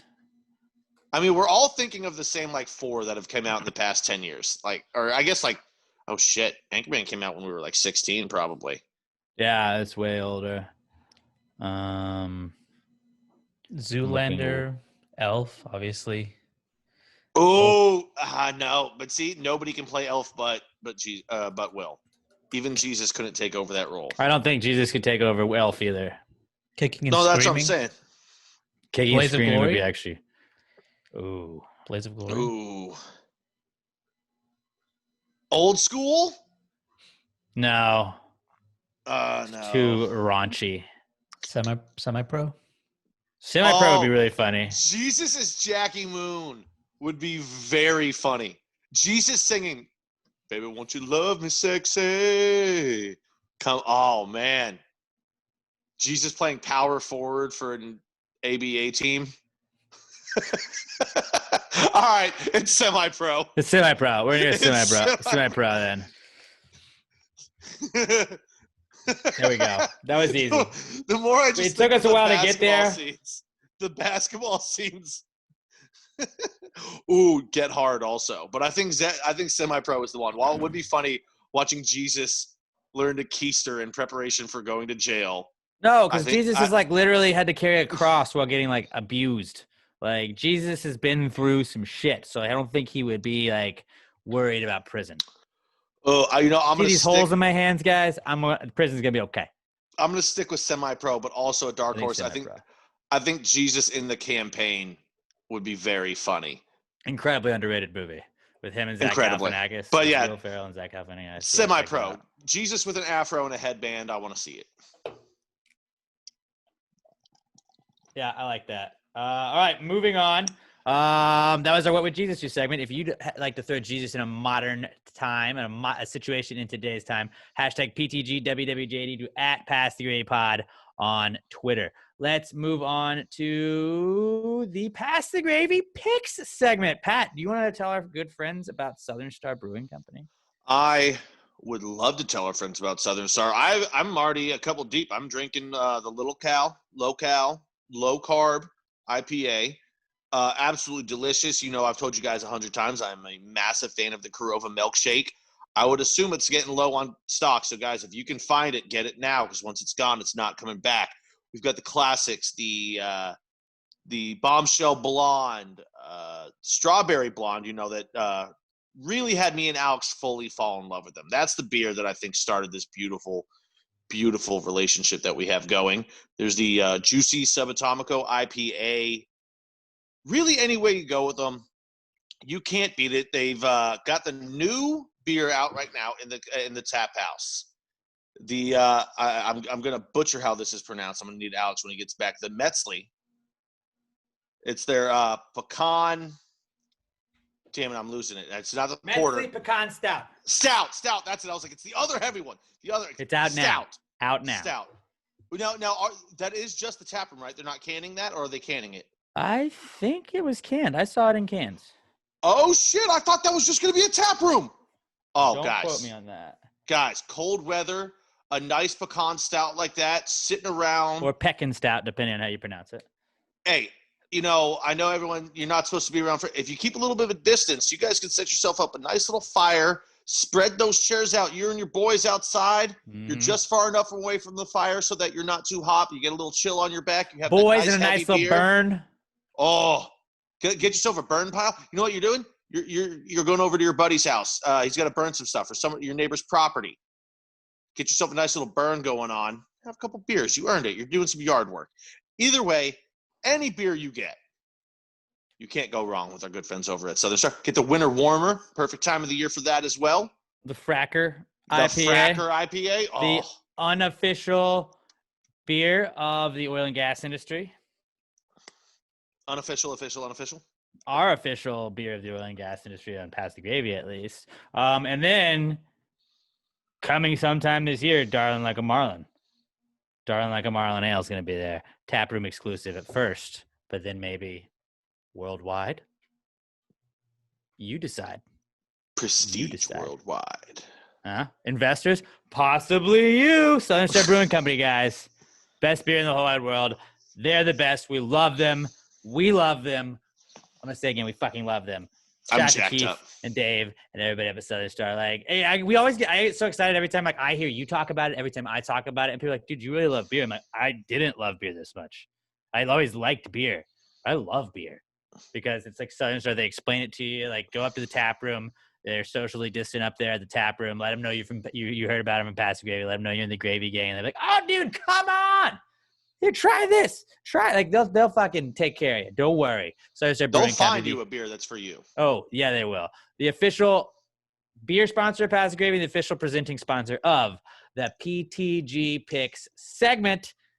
Let's get to it right now. We got some football to talk about. It is now the divisional round of the playoffs. And again, we had another incredibly subpar weekend of picks between the two of us. I went 1-2. Pat went 0-2-1. So on the season, It was bullshit. I am 26-26-2. Pat is 25-27-2. We are very, very even on the year right now. I thought you were going to say mediocre. Very incredibly mediocre, but also like we're even. We're pretty close. Like it's like last year at this time, like it was over. You had already pulled away. This time, like I mean, I can't pull away. I have no ability to pull away apparently because whatever. But we got 3 picks for you this week. It's getting tough. I didn't love any of the lines really this week, but yeah, 4 games this week, 2 games next, and then we got one more. The Super Bowl, we'll have to do like 2, like we'll bet over under and spread, and then we'll do like 2 props again. I think we did it last year. So we'll do something like that. But I'll go first if you'd like. I think we're gonna agree on our first pick. I'm gonna take your Packers, given 6.5 to the LA Rams, just because I think Green Bay is gonna score a ton. I think that offense is much better than LA's offense. I think LA's got a good defense. If they can get physical with you guys and man up on y'all, I think they can give you guys some trouble. But nobody can cover Devontae Adams. The Packers, yeah, like that's 1 touchdown, probably 2 touchdowns at least. Hasn't he caught a touchdown in like 8 straight games? Something like he led the league in touchdowns with 18 in the regular season, and he missed 2.5 games. Yeah, like if he doesn't miss those games, he has a chance at breaking the record of 23. So, yeah, he's been a beast. I think he's definitely good for 1. I think it's a big week for Devontae's that are receivers, I feel like, is coming up for us. So, I mean, he is going against absolutely Jalen. Dominate. He's going against the best cornerback in the league. Right, but you also have other options. You have other weapons. But nobody's better off the line and getting himself separation immediately off the line than Devontae Adams. His footwork is just unparalleled in the league right now. He's an absolute beast. And like I said, Aaron will find somebody else, but I think the big X factor in this is Goff. If Goff doesn't play, I think that's it. I think that's it. If he does play. Why wouldn't he play? He played last weekend, and he wasn't supposed to play. Well, he only played because Wofford got knocked out. He's going to play. He should play. I don't mean should, like as in if he doesn't play, it's bad. I'm just saying I expect him to play. But his thumb is broken. He had surgery on it, or whatever the hell he did to his thumb. It's going to be a high of 37 in Green Bay. Doesn't look like it's going to be snowing right now, but who knows? You know, that's 4 days away. The forecast can change. I don't know how well he's going to be able to grip the ball. But Green Bay's going to win by a touchdown at least. Given 6.5, this is probably the easiest bet for me this weekend. Hey, yeah, everything else seems super hard. This one I'm very confident in. The rest of the bets are difficult. So let me go to mine next then. I'm going to go with the Browns plus 10 against the Chiefs. Now, Pat, what is my rule? What is my rule that I am pretty adamant about following? About double digits, you take it. You take the underdog. You don't ever give double digits. Oh, you don't ever think give? The Chiefs, I think the Chiefs. Well, no, I agree with you. You were pretty much there because a lot of times it's a playoff game. Oh, it's different saying you always take it and you never give it. Those are different things. You never give double-digit points, but think it's worth like throwing a flyer on there, especially if I don't love any of the other lines. I didn't love any of the other lines, so I'm going to go with this. If you're giving me 10 points in a playoff game, 9 out of 10 times I'll take it. I get it. It could be a blowout. It could be 60 to 20 Chiefs. Very well could be. It could also be a close game-ish. And the Chiefs have had a habit of doing that thing where they're like, we're going to fuck around in the first quarter. In the second quarter, we're going to fuck around again. Blah, blah, blah, blah, blah. Third quarter, let's fuck around again. Fourth quarter, we'll fuck around for most of it. Oh, shit, we have 2.5 minutes left, and we are down 13 points. All right, Patrick Mahomes, 80-yard bomb to Tyreek Hill. Defense, 3 and out. Cool, got the ball back. And Patrick Mahomes, 80-yard bomb to Tyreek Hill. The Chiefs win. Like, that is classic Chiefs. Classic Chiefs. They'll be behind, but they can score in 13 seconds at any point in time. They could also blow the doors off the Browns. I just feel like the Browns maybe come in with a little bit of confidence. I don't think they get the win outright. 10 points, I'll just take the 10 points. It's really just the 10 points that it'll take. Yeah, they definitely need to – they got to run the ball, keep Mahomes off the field as much as possible. The one thing that worries me about this is coming off of such an emotional high, will they be able to get back up for the next game? Especially against a team as good as the Chiefs. I mean, that was their first win in Pittsburgh in 17 years. And nobody expected them to win. I mean, you just can't help having your emotions get absolutely jacked up after that. And it does wear you out. Back, so maybe they're playing because the coach is – I don't know. I get it. I totally understand why you wouldn't pick the Browns. It is weird to me to pick a Browns in a second-round playoff game. But, again, I didn't love any of these lines. I'm going to take the 10 points you're handing me in a playoff game. If I lose because I took the Browns and got 10 points, I can die with that. You know, giving 10 points and then losing, I'd be very upset with myself. I do like in this game, like how I always like to do the Packers teased and over, Browns teased and over. So you're going to get Browns plus 16, and I don't know what the over is, but I like it. See, if it's teased down. Similar teaser. If we're just going to throw, since you had the subject you're talking about, I teased Green Bay. We just talked about them. I teased Green Bay down to half a point, minus a half a point, and I have the Browns at plus 16 as my teaser. Oh, I'm gonna do that too. Teaser. I mean, yeah, I already put in my Packers teased and over, but damn it, I gotta remember to shut that off on Wednesdays. You got to post, Pat. You got to post or share. Post. Yeah, I know. I gotta change it for Wednesdays. So yeah, all right. What's your last pick, Alex? My last pick, I'm gonna take the Bucks plus 3 over the Saints. I think the Bucks win outright. I think the Bucks go to New Orleans, and I think they get the win. I get it. Yes, like I've always been a guy saying it's tough to beat the same team 3 times. It's happened quite a few times. It's happened a bunch. It's really not that uncommon for it to happen now. But just the Bucks seem like they're hitting everything, and I have said multiple times I feel like there's going to be a moment that ends the Saints season where Drew Brees, the mind is there, but just the physical ability is no longer – like he's just – your physical ability deteriorates as you get older. He is getting older.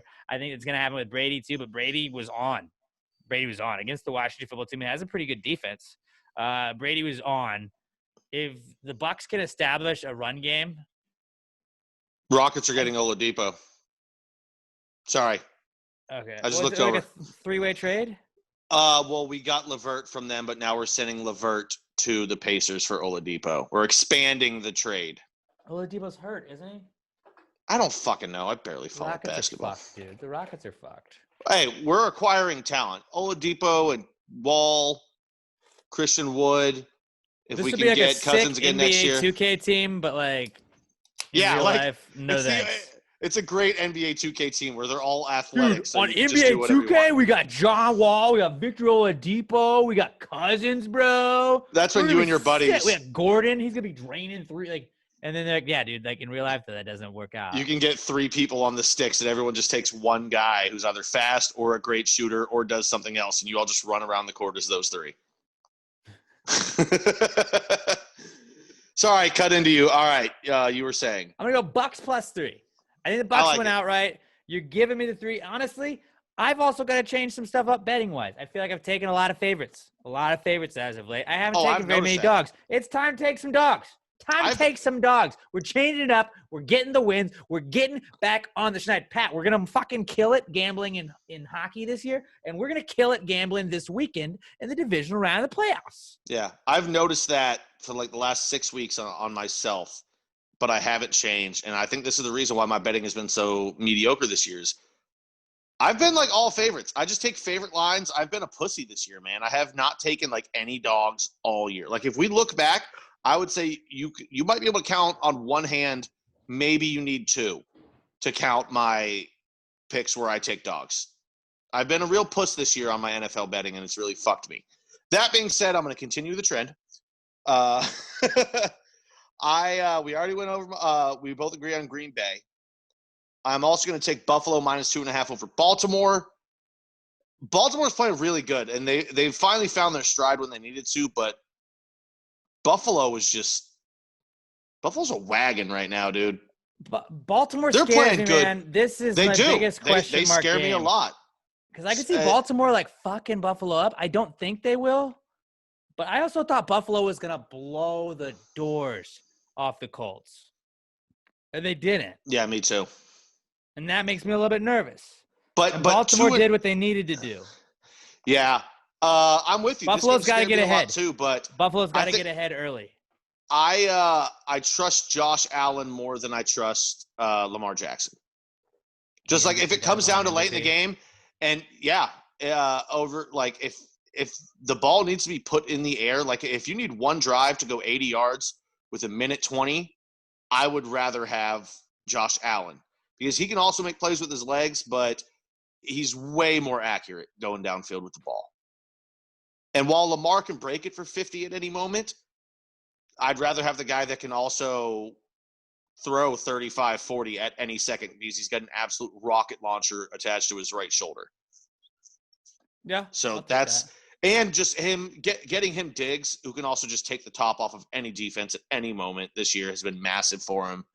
I mean, he increased his completion percentage from like 59% to 73 this year. Just absolutely ridiculous. My final one, and you guys are going to say, but Pat, you always tease Packers and the over, and I do, but I'm taking Packers versus Rams under 45.5.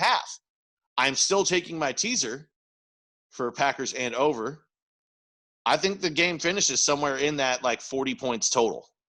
I think it's going to be like a 24, and it could be just under, I know this is under 24-14, 27-14, 24-20, like a game like that. Okay. I don't see because I don't see the Rams putting up a lot of points. They've been like the Packers in the last 6-7 weeks been much better against the run. They finally started to figure it out. Like I said, I don't think Jared Goff is going to be able to throw the fucking football because his thumb is fucked up and it's going to be freezing. So if we get any pressure on him and start banging him around and hit him and get him on the ground and he has to get up using that thumb, the more it goes, it's going to get more sore. I don't see them scoring much, and the Rams defense is really good. So I don't think this is a Packers game where they put up 40 points, 35 points. I think they score somewhere in the 24 to 30 point range. And I think I hit my sweet spot right in between 45.5 and 39.5. All right.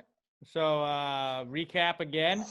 Pat's picks. He's got Green Bay -6.5 over the Rams.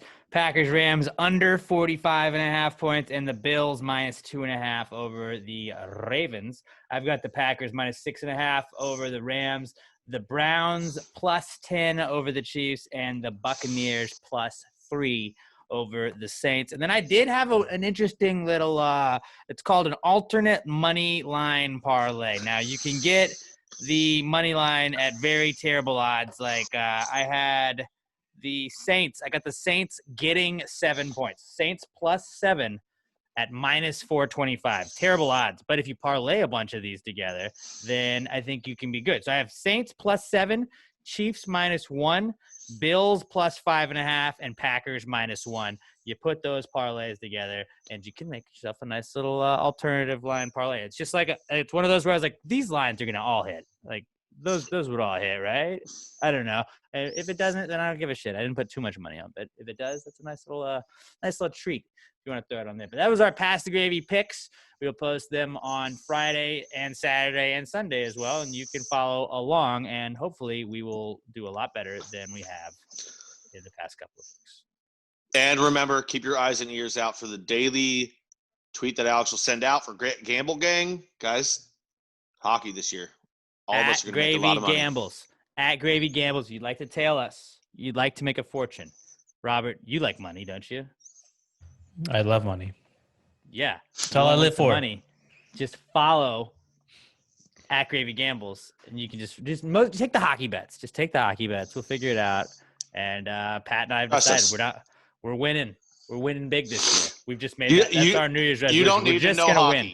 We know hockey. You don't. We do the work, so you don't have to. My friend Dante always tells me that. Dante Donatello, Michelangelo, Leonardo. He's my favorite handicapper. He's got great advice, so you should definitely listen to him as well. I think he's out on Fridays, right, Robert? It's Dante on Fridays. Dante's on Fridays. Yeah, he's a great guy. Great. He's a little weird, but great guy. Yeah, he's got a fucking pet spider named Frankie Eight Legs. He does. Frankie Ocho. All right. Moving on. Let's get to the not cool segment. If you'd like to send us a not cool, hashtag PTG not cool to @Pascal. I told you guys, they do the construction. Like if they're doing construction, it's when we're doing a podcast. Like they didn't do anything by my apartment the entire week until we do a podcast. But like, of course they're going to do it when my dog's going bonkers, but whatevs. We love Wheezy. Wheezy's awesome, and we're just gonna power through it. But not cool. Anything that happens to you throughout the week that would make you just say, man, that's not cool. It could be if you got run over by a car. That's really not cool. If you got a paper cut, that's also not cool. They're varying degrees, but it's just a little bit of a way for us to all vent throughout the week. And if we can be your therapy, we're a very cheap therapy, I feel like. So hashtag PTG not cool @PassTheGravyPod on the Twitter, and hit us up. The Not Cool segment is brought to you by our good friends at Alamo Remedy CBD. I was using some Alamo Remedy on Saturday. It had been about a month since I played soccer. And I got to tell you, I felt like I was an old man where just my ankles were like, hey, we don't do this anymore. What are you doing?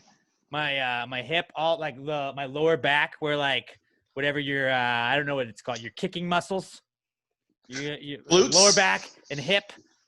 Those are just like, what the fuck, dude? It's been a while. I thought we stopped doing this. So I used a little bit of my Alamo Remedy CBD cream, the cucumber melon lotion, rubbed it on my hip, rubbed it on my lower back, rubbed it on my ankles, and guess what happened? Sunday I woke up, felt a little bit better. So it's pretty great. I promise you will not be disappointed. The Alamo Remedy hemp flower, it is 100% legal. It is CBD flower. You can roll it up. You can smoke it. You can break it down and cook with it. It's awesome. It gives you the, you feel chilled. It gives you the chilled, relaxed feeling without the like awkwardness. Like you can go out in public and carry a conversation and not have that like weird, like, what? Like you're not going to be like paranoid that everybody knows you're the guy. It's a little bit different than they are. You know what I'm saying? And that was pretty great for the Nickelodeon game. I know we didn't really talk about the Nickelodeon game, but I had me some Alamo Remedy, and boy, oh boy, was the NFL's Slime Zone. Was that awesome? Did you watch the Nickelodeon broadcast, Pat? I was at work.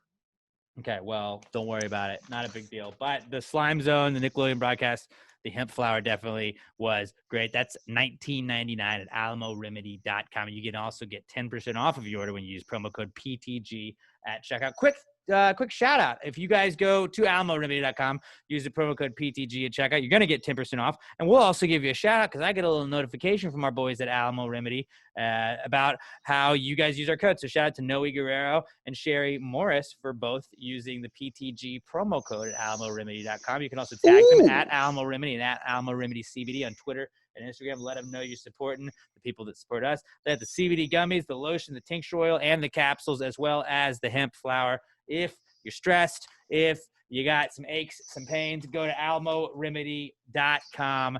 Use promo code PTG for 10% off of your order. It's $17.99 or $19.99 or all of the products priced at. Like, why would you not try $20 to give you better health and wellness, to make you feel better, to make you feel more comfortable? alamoremedy.com, promo code PTG at checkout for 10% off your order. Alamo Remedy CBD, the best CBD in the world, the official sponsor of the Not Cool segment that begins now. Not cool, man. Dude, that's not cool. Not cool. Not cool. Dude, that's not cool, man. Dude, that's not cool. Not cool. Not cool. Dude, that's not cool. Not cool. Not cool. I have quite a few. Mine aren't great though. So let me start this week.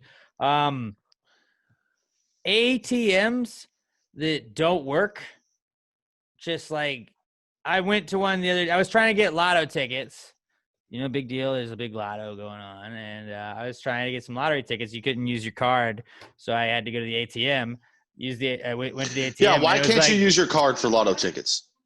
Because if it's on credit, then like you could just like max out a credit card on lotto tickets, but you can use a debit card. But a lot of the machines won't accept a card. Oh, gotcha. Because if you have the Texas Lottery app, a life hack for you, you can buy tickets from your debit card, but you have to have your debit card registered to it, not a credit card. So I was trying to get money out of the ATM, and it was like, oh, this ATM is not currently dispensing cash, and it's like, what the fuck is your purpose, then, dude? That's what you do. Yes, people probably go to the ATM to put money in, but like it's like. You give me the cash. Fuck you. Give me the cash. In all likelihood, that thing had probably been drained of all the money from people trying to get it out to buy lottery tickets. Maybe. Because if you were going to one that was real close to where you were trying to buy your lottery tickets, and it is in the building of a lot, but then it was at a grocery store, and then I went and got cash back. I was able to do it. But it was just like, fuck, like, what do you mean you don't disperse cash right now? Like, you're just chilling. Like, are you on your lunch break? You're a fucking ATM. The one thing that you are here for is to give me cash when I want to take cash out of my own thing. Do the thing. It's my money and I want it now.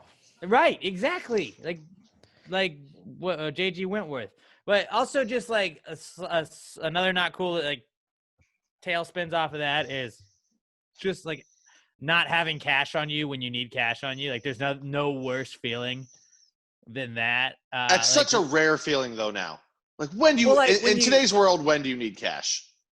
Like when I go to Southern Star, I always like to go in, and we drink a lot at Southern Star. So like, that's it. I forget, I drink a bunch though. So I'll like throw like a 20 in the tip jar when I get there, and then maybe another 20 when I'm leaving. Yeah. Just because like I'm going to forget the tip every single time, and I don't want to think of a dick. So like, here's a bunch at first. Yeah. I'll come back at the end and I'll get you again. But like, there's nothing worse than like when you need cash for something, and you're, I don't have cash, dude. Like I'm sorry, this sucks. Like we don't take card. You're like, okay, well this is 2021, so we should take card. Let's figure this out. But yeah, just not having cash when you need cash is also a huge not cool that I'm gonna add to that one. Then these all my not cool kind of just compacted while I was in the grocery store. I always talk about how like I fucking hate people when I'm in the grocery store, where I'm just like, just fucking move. So we'll use that as another not cool. This happened to me again, where it was just like people that are just on your ass. People that are just on your ass in the grocery store. Like, yeah, we were all having to wear masks when we go to the grocery store. You're supposed to be socially distanced, but it's like, when I'm in the line that already has the little dots, it's like, here, stand here. Thank you for maintaining a social distance. And like, you're right fucking behind me in the line. It's like, hey man, just back up a little bit. Just chill. Like I don't go, if somebody's at the checkout, like if they are at the cash register paying and getting all their stuff rung up, I will stand at the back of the little conveyor belt. I'll stand at the back of that. Gives everybody space. Like I was doing that, and there was this guy that was literally like on my ass, like right behind me. I was like, "What do you like?" And I kept kind of giving him like a look. I didn't say anything to him, but it was just like, "Just back up. Back the fuck up, dude. Just back up a little bit, dude. Just back up. Like, what are you doing? In a time where social distancing is kind of like preached, I'm not like super social, like you got to be 6 feet away from me at all time. I'm not that guy at all. But it was like you're standing literally like an inch away from me right now. Just chill, just relax. It'll be okay. So that, and then just people at the grocery store also that are just not aware of their surroundings. Like, hey, I'm gonna turn my basket sideways. I'm gonna stare at the soup and try and decide which soup I want for 45 minutes, despite the fact that there are 3 people here on this aisle that are also trying to go the same way, can't get around me. I'm standing in front of this. This guy clearly is looking at soup too. I'm just going to stand here and just block everybody's way. Or I'm going to get on my phone. Or I'm just going to be on my phone while I'm doing this too. It's just like, just move, dude. If I feel like anybody is like cramping my style, I back up. You let them get in, get what they got to get, and then you go back. Get the just fuck out of the way. Be aware of your surroundings.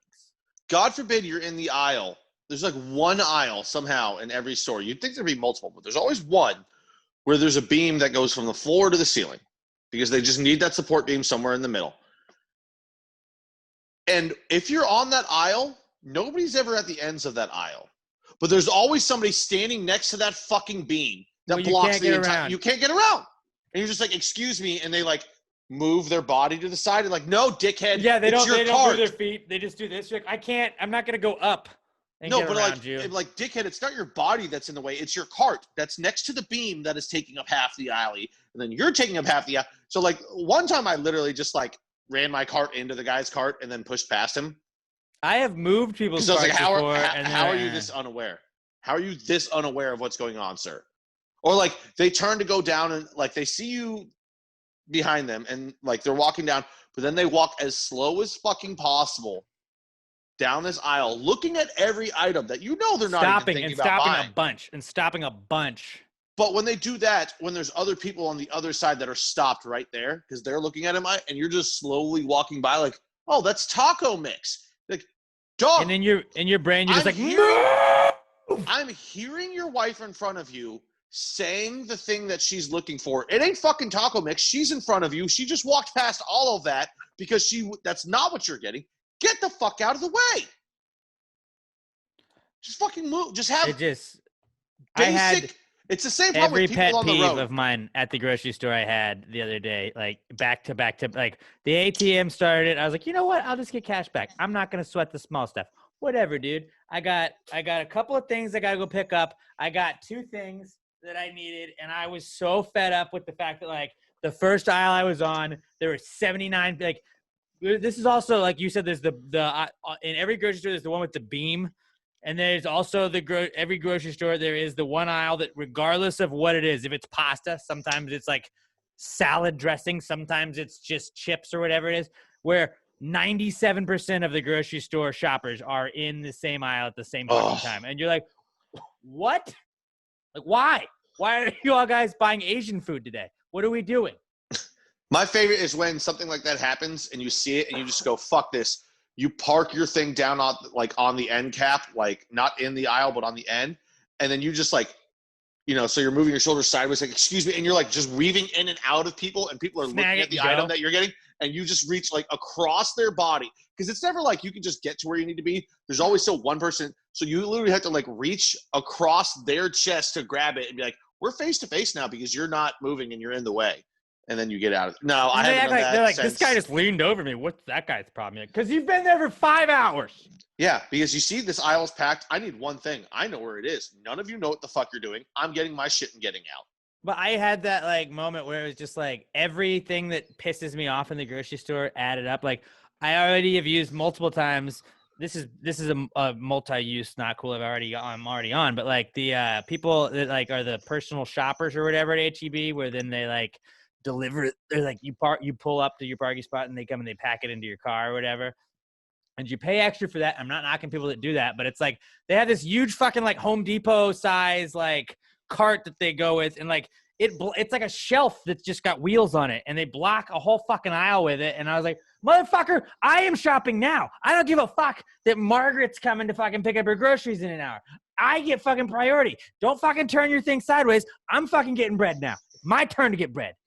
I had a list of things I wanted to get. I got 2 things and I just fucking left. I was like, I'm fucking gone. I'm out. I just fucking gotta go. I'm just gonna go. I don't fucking need any of this shit. I'll figure it out another time. But I was like, I've never had a problem with those. I don't know what you call them, private shoppers or whatever the fuck you want to call them. I feel like most of the time they're very aware of where they are, and if they are blocking you, those are the ones where I'm always just like, hey, excuse me, and they're like, oh yeah, and they move. With other customers, I don't really say excuse me as much. It's probably just a combination of everything else. Yeah. Well, usually with other customers, I'm walking behind people and I'm trying to get around them, so I don't go, excuse me, because I'm behind you and you're still trying to get somewhere. But like if it's like someone that works there, I'm just like, excuse me, and they're like, oh yeah, and they always immediately move out of the way. If it's another customer and you're like, excuse me, and I'm trying to walk around you because they're slow, people will be an asshole about that, and that pisses me off. But if they work there, you just say, excuse me, and they get the fuck out of the way. They know. They're like, I'm trying to find this shit, but like, if it takes me 30 seconds longer, they wait 30 seconds longer in the car. I don't give a shit. So yeah, that's basically my not cools are pretty much. I had a trip to HEB and a bunch of shit happened. So that was. I got something I can kind of piggyback off of your bank one. So Monday morning, I'm at work, and the drawer doesn't have many ones and fives and all that shit. So I'm like, okay, cool. We got a shit ton of 20s. I'll go to the bank. There's a bank literally like 20 seconds away. But for some reason, this Bank of America, like once every 2 weeks, will just shut down for like 5 days. No fucking clue why. You just show up and there's just a sign on the front door. Sorry, we're temporarily closed. And this place is already, a couple months back, they remodeled the inside. So they don't have a bunch of tellers at the front. They've got one teller window now. One teller window and an inside ATM machine. And then now the lobby's nicer. There's more places to sit. So already it just sucks because you got to wait in line even longer because they decide to go, oh, no, we just need one window. And all I'm ever doing there is making change. So they know me there. Somebody will come out of the side and go, you need change, and they'll take care of me most of the time. But it's a pain in the ass. I go there. They're not open. I had to run to the other location to drop them off just some ingredients. So I go, fuck, I'll just go do that first. I go drop them off. And this is off of Memorial and Beltway 8 is where I go to. I'm off of Memorial. Very relatable to everybody listening. I mean, a lot of people will know, those roads. Beltway 8's pretty fucking well known. So I go over there. I circle back around to I-10 because there's a big one right there on Bunker Hill in I-10. There's a big HEB there. There's a big circle back around. I show up. That building's fucking gone. Like, the building's still there. But every fucking logo, color, it's no longer a Bank of America. The building is wiped fucking clean. I'm like, what the fuck? Because I was like, I was just going to go there because I have Bank of America and it's easy. That's not open. All right, well, there's a Wells Fargo that's, on the way back as well. I'll go to that Wells Fargo. Do it all the time. Go there. I go to the teller machine where, it zips up the tube. I put it in. I go, yeah, I just need to make change. Give me this, this, and this. I send it up. They go, oh, you didn't give us your card. I was like, no, I'm just making change. We do it all the time. They're like, well, you need an account. Do you have an account with us? I was like, I don't, but our restaurant does. Jonathan's the rub. They know us here. Do you have the account number? Because unless you have, I was like, just send me my fucking money back and I'll go. Like, I didn't snap at her. I was like, okay, I'm sorry. I don't have the account number. Just send it back and I'll get out of the way. Like, I've gone to 3 goddamn banks already. It's not my thing. Yeah, I'm just trying to make change, guys. It's not that difficult. So then there's another one that I have to cycle back onto Beltway for. That it was an inconvenient spot to go to when I was originally leaving the other location. I go up there and I pull up, and of course, there's fucking 8 people in the goddamn teller line in front of me. Probably because there's no goddamn Bank of America open in a 25-mile fucking radius for some goddamn reason. So I get in line and I'm waiting. And by the way, we open at 11. I left at 10:30. By the time I get to this place, it's already after 11. We're already open, and I'm I hope nobody pays in cash because we have 4 $1 bills in the drawer, and then so we can't really make much change. We'll get you next time. Is what you're gonna have to do. Well, I mean, we had like 5s and stuff, but I'm saying if one person needs change in ones, and then another person needs change, we're kind of shit out of luck because there's no change in the fucking drawer. I get there and I'm waiting, and it's taking forever. And of course, the guy in front of me is one of those fucking guys that just has to loudly let you know that he's been in line for a while, but does it by constantly just sighing really loud. I've gone off on this kind of person. Honestly, in the past. Usually it's a white woman though. This time it was a guy, white guy. It's always a white guy though. It's always a white. Because that shows you privilege.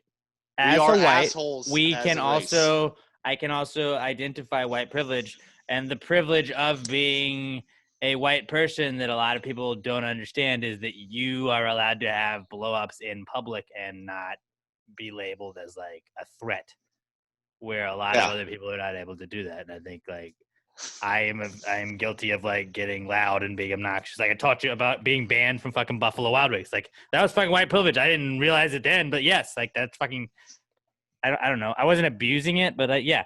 But like it's also kind of like I don't hate that guy because I kind of like root for that guy too. Like, yeah, dude.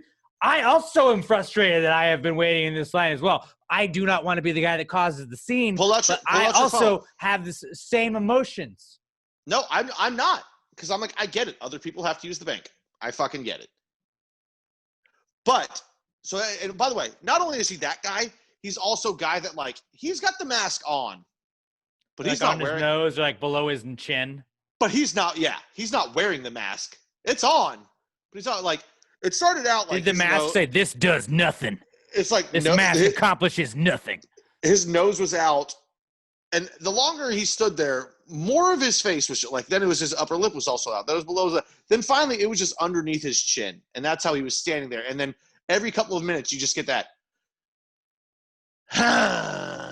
And after about 10 minutes of us standing there, he's like, "Hey, He turns around and says to me, he's like, "Am I okay? Like, I just got to go run out and turn off my car." I was like, "Yeah, dude, you're fine." Left it like, running, and you're like, "I do that all the time." So it gets even better.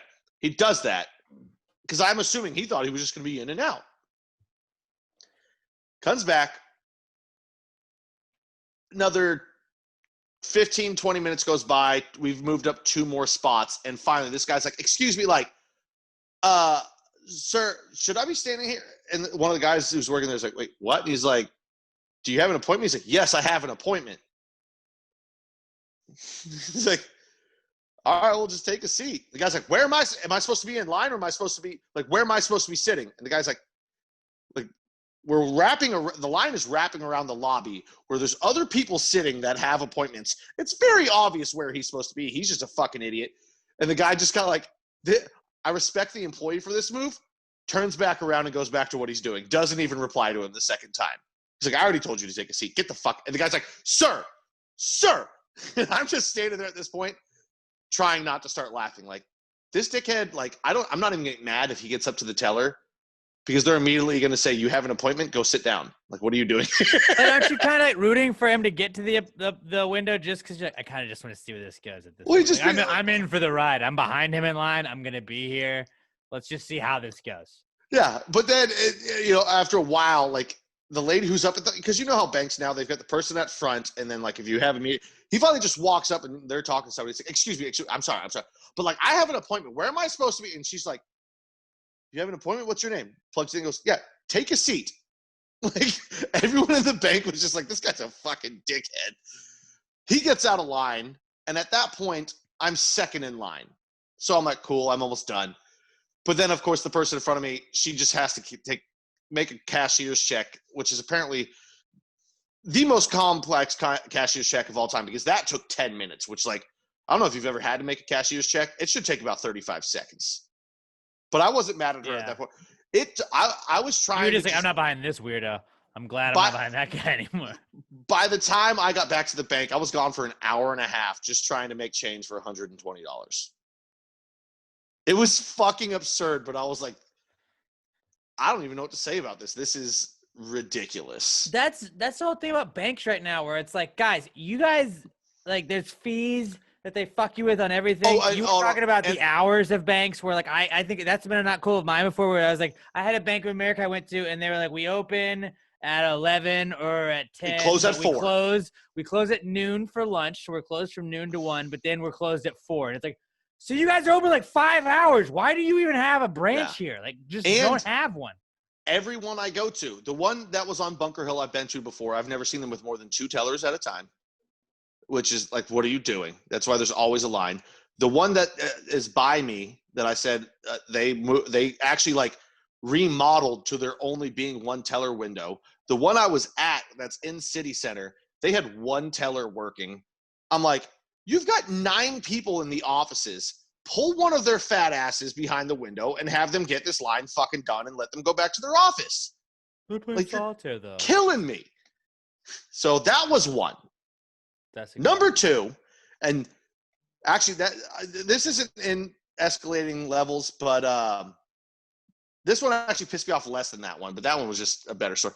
Just dealing like I had said, my car got paid off, but I still owed them money for when they had insurance on it, all this shit back and forth. Finally today, got to figure it out. I still have to, I had to pay the full amount, but they're going to refund once I send in the insurance information for like the 57th time. But I woke up 10 minutes later, I was on the phone with them. I spent the first hour and 30 minutes of my day, an hour and 20 of it was on the phone trying to get this figured out. That was annoying as all goddamn hell. That sucked. Insurance? Yeah, because they kept transferring me to the wrong department. And by the way, this is the third phone call with these people over the past couple months of just talking to them saying they've got it, waiting for them to send me the thing. They send me the same bill that they sent before, not updated.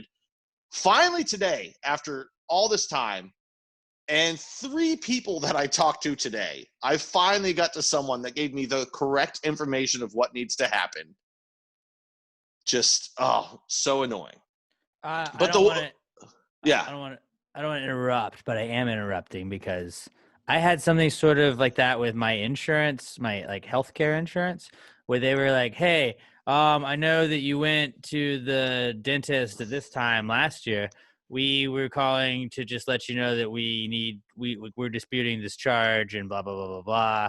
We need proof of this." And I was like, "But you guys already like paid it, right?" Like, "Yeah, but we paid it, or you're gonna have to pay it if you don't provide us with just like a receipt or whatever." And I was like, "But like, you guys already paid it?" And they're like, "Yeah." So I just hung up, and I was like, "I mean, you guys already paid it. I'm not gonna pay you for it. So fuck you." You want the proof of it? Call the insurance company. Go fuck. Well, but it was the insurance company that called me. I was like, "It's y'all's fucking thing, man. You call the fucking dentist." But like, can I get in trouble for that? I don't know. We'll see. I mean, I haven't yet. So I'm just. You're also talking to 2 people that don't have insurance, so. Yeah, Mr. Moneybags. Well, but they were like, "We're not going to cover it. You're going to have to pay us back for it if not." And I was like, I mean, my insurance worked, so seems like I don't have to pay it if I don't feel like it. Here's the worst one though. Worse than dealing with insurance companies. Worse than dealing with bank sires and banks that aren't open. I'm playing video games like 2 days ago, and all of a sudden, I'm like, I take off my headphone. I'm like, what is that? And I just hear this like knocking sound. And I look to my right. We've got a sliding glass door right here that goes in the backyard. And there was like a chair sitting out there, some of the patio furniture. There's a bird perched on top of the chair over and over, just jumping into my window. And Why'd it hang, bro? Like, bam, like bam, bam, bam, bam, bam, bam. And then he would land, wait about 10 seconds, and then fly into it again, then land. I don't know how the dogs weren't freaking out at this goddamn thing. So I would walk over and like bang on the window and it would fly away. Did he have a message? Did you try and talk to him? No. 10 minutes later, this fucker's back. Yeah, because he probably had something important he needed to tell you, dude. Oh, no. So that was like 2 days ago. He finally flies away. He fucked up. Yesterday, the fucker's back. Doing it again. But like normally, I'm just like, whatever. I put my headphones on. I play Red Dead. I'm like, I'm not dealing with this dickhead. He's annoying the shit out of me. Today, and I would keep going back and saying, today he comes back again. I walked outside. I grabbed the chair that he kept landing on, and I threw it in the middle of the fucking yard because I was so just frustrated. Okay, I thought you were going to say you hit the bird. I was saying you didn't kill a bird. No. Oh, no. Trust me. I was like, I wish I had a BB gun, but I'm like, also no, because then I'd have to clean up a dead bird. But like, I walk in there, I throw the chair in the middle of the fucking yard. I come back inside. So he can't like have his little perch spot to land and sitting down for about 5 minutes. The fucking bird just started landing on the ground and jumping into the window. But he only did it like twice before he flew off for good. And I went and I put the chair back. But I was just like, you wanted to hang out, dude. No, fuck birds. I don't give a shit about you unless you're a parakeet or like something that can talk and you're or what if he could talk? I think you should have little shit dick bird. I mean, honestly, at that point, like Robert, I think we let him in at that point. Like he seems like he's got something to say. Yeah, he's trying really hard to make it in. He's got to come in. What if that's like you from the future? You get reincarnated as a bird. I will. And this is like future you coming back in time to tell present you, like, watch out. Mm-hmm. I would wait until somebody opened a door and fly in. Also, I've got a brand new Xbox where the vent is on the top of it, and if a bird poops down into that, I'm going to literally murder every bird on the planet. Like, I will go to prison for 10,000 years for murdering every aviating species on the goddamn planet. I will murder every endangered blue macaw. Kids who love Rio will fucking cry. I don't give a shit. I will murder every owl just trying to deliver messages to Hogwarts. They're all dead. All right. Did you think The at all only that thing this could have I been own- Toby's fault? That it could have been Toby's fault that the bird was trying to Of course. kill The himself. only thing I 'cause of own Toby. that's my Xbox is worth way more than my fucking car, man. This is the only thing I have that has any value, including myself. This Xbox defines me. It's the only reason I lock my door at night. Robert, did you have a not cool buddy? Yeah, that's so, all I got. Mine's also money related. You had the ATM. That's all you care about. That's all I care about. 24/7. So I got a gift card for the holidays, and I decided I'm just gonna use it. Like it was one of the. Well, I'll get to it. I was gonna use it to pay bills because I was like, I want to get rid of this bills. I owe like $130 on something, so I'm like, I'm gonna use it to pay bills. I go into the information, like it just won't accept. Like I'll use it on my phone, and like the security code is like usually 3 digits. 3 digits. On this one, it was 4 digits. 4 digits, and it wouldn't let me type in a fourth. Mm-hmm. So I had to do it on my actual computer, where it would actually let me type the 4 digits. And it still wasn't working. I'm like, what? Why isn't it working? I emailed the company. I'm like, hey, I'm trying to pay this bill. I'm trying to give you money. Let me give you money. And they're like, we don't accept that card. It's an American Express reward card. We don't accept American Express. I'm like, okay, whatever. So I'm like, how can I get this gift card? It's $100. How can I get this into my bank account? I think I can use like PayPal or Venmo, and there shouldn't be any fees because apparently if you use a debit card to reload your Venmo balance, there's no fees. Like, okay, let me do that. I go to Venmo. I try to put in $100. It won't do it. I'm like, why won't it do it? Because it turns out when you add cards to like Venmo and things like that, they have like a holding fee, right? Just so they can be like, oh, this card is real. It actually has money on it. So they charge 10 cents that they eventually give back to you in like 5 days. Mm-hmm. Like, okay, well now I can't use the full $100. I have to wait. And then also on top of that, it turns out that Venmo thinks this is a credit card. And so there's a 3% fee on top of that. I'm like, Because it's American Express, yeah. mm-hmm. And like, I don't want $97 and just then like 4 cents be left on this gift card. Like, I'm never going to use that. So I think, okay, I'm gonna see if I can transfer it to an Amazon gift card, and then maybe use the Amazon gift card to buy a like Visa prepaid card. I'm so frustrated because this is Just inception this gift card. Yes, I gotcha. I'm gonna try to figure out how to get cash, not like just transfer this to somewhere. So I try to buy the $100 Amazon gift card balance. It won't go through because, like I said previously, when you add cards to like new accounts like Amazon, it charged me another like 10 cents. So now I'm waiting until That's a little life hack or a little fun fact for you is like a lot of times when people try and steal your card info, they'll try and charge your card like $1 or 10 cents like that just to make sure. Because I remember one time they like shut my card down. I had to call like, oh, see, they were testing your card because they were trying to charge like 12 cents or whatever it was. And they're like, if there's multiple charges of like 12 cents, then your bank flags it because it assumes it's like a phishing thing. Exactly. So now I'm in the same boat where I have to wait until it gets refunded. But I think even now that I don't think you can use Amazon gift cards to buy another Visa gift card. So I will probably just end up using it to buy something on Amazon. Yeah, you just made 19 steps where what you could have done is just paid it with your regular money, and next time you went to the grocery store, used the gift card, and it's a wash. Honestly, though, I think you should try and see how many gift cards you can buy with that one gift card. but the thing is, I Like, didn't want to keep turn that using into a it bunch of gift cards. because I wasn't sure if I Just would buy ever use. $100 worth of groceries. I would never buy exactly $100 worth of groceries. That's why I also didn't like just use it like that on any place because I'm like, there's going to be leftover money that I won't be able to use. There's going to be like 5 cents. And it's like, no, I'm going to use this $100 gift card. I'm going to use all of it. Okay, I think you can swing being down 5 cents if you leave that much on a gift card. But how many dollars do you think, like, in the world right now on just gift cards that aren't ever gonna get touched again, where it's like Tens of millions. $5.40 left on like an Amazon Tens gift of card. millions. Like there's millions and millions of dollars on just like unused gift cards, and that's why places sell gift cards. That's why places sell gift cards Because after the a couple years, majority it of them reverts back. Don't get used. Yeah, And they're just like, that was $80 that we just pocketed because Alex didn't use the Sam Goody gift card that his cousin gave him. That like Sam Goody doesn't exist in Texas. Yeah, my aunt gave my brother a Pizza Hut gift card. It had $25 on it, and we tried to use it, and our order came out to like, I don't know, $30.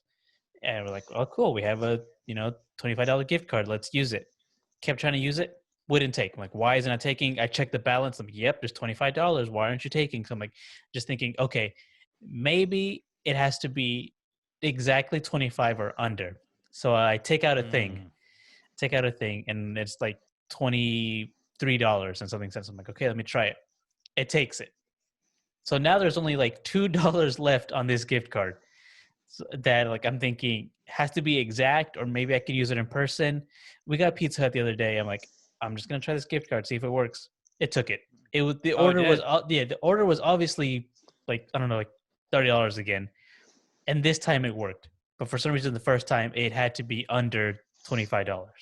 And y'all wonder why my brother is anti-technology and hates all this shit. No, I mean, it's still weird. That's still weird.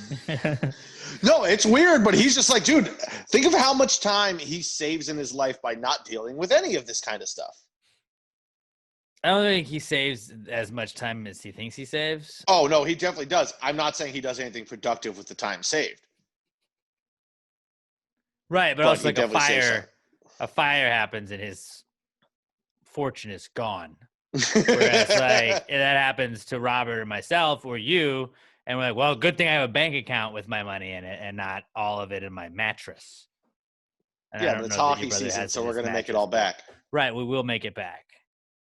We're about to make a fortune. But so all of us have some money probs. We're having some money probs, I feel like. But like Everybody. Not really money probs, but they are money probs.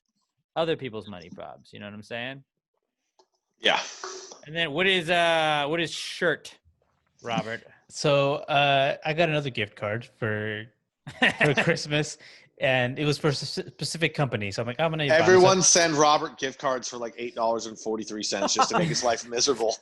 Whatever the minimum is on any gift card you can send Robert, please send Robert a gift card. He will use it, but it will cause him so much pain because he will not let 1 cent go unused. Exactly. Dude, how terrible would that be? Like somebody sent you like $52 Amazon gift cards.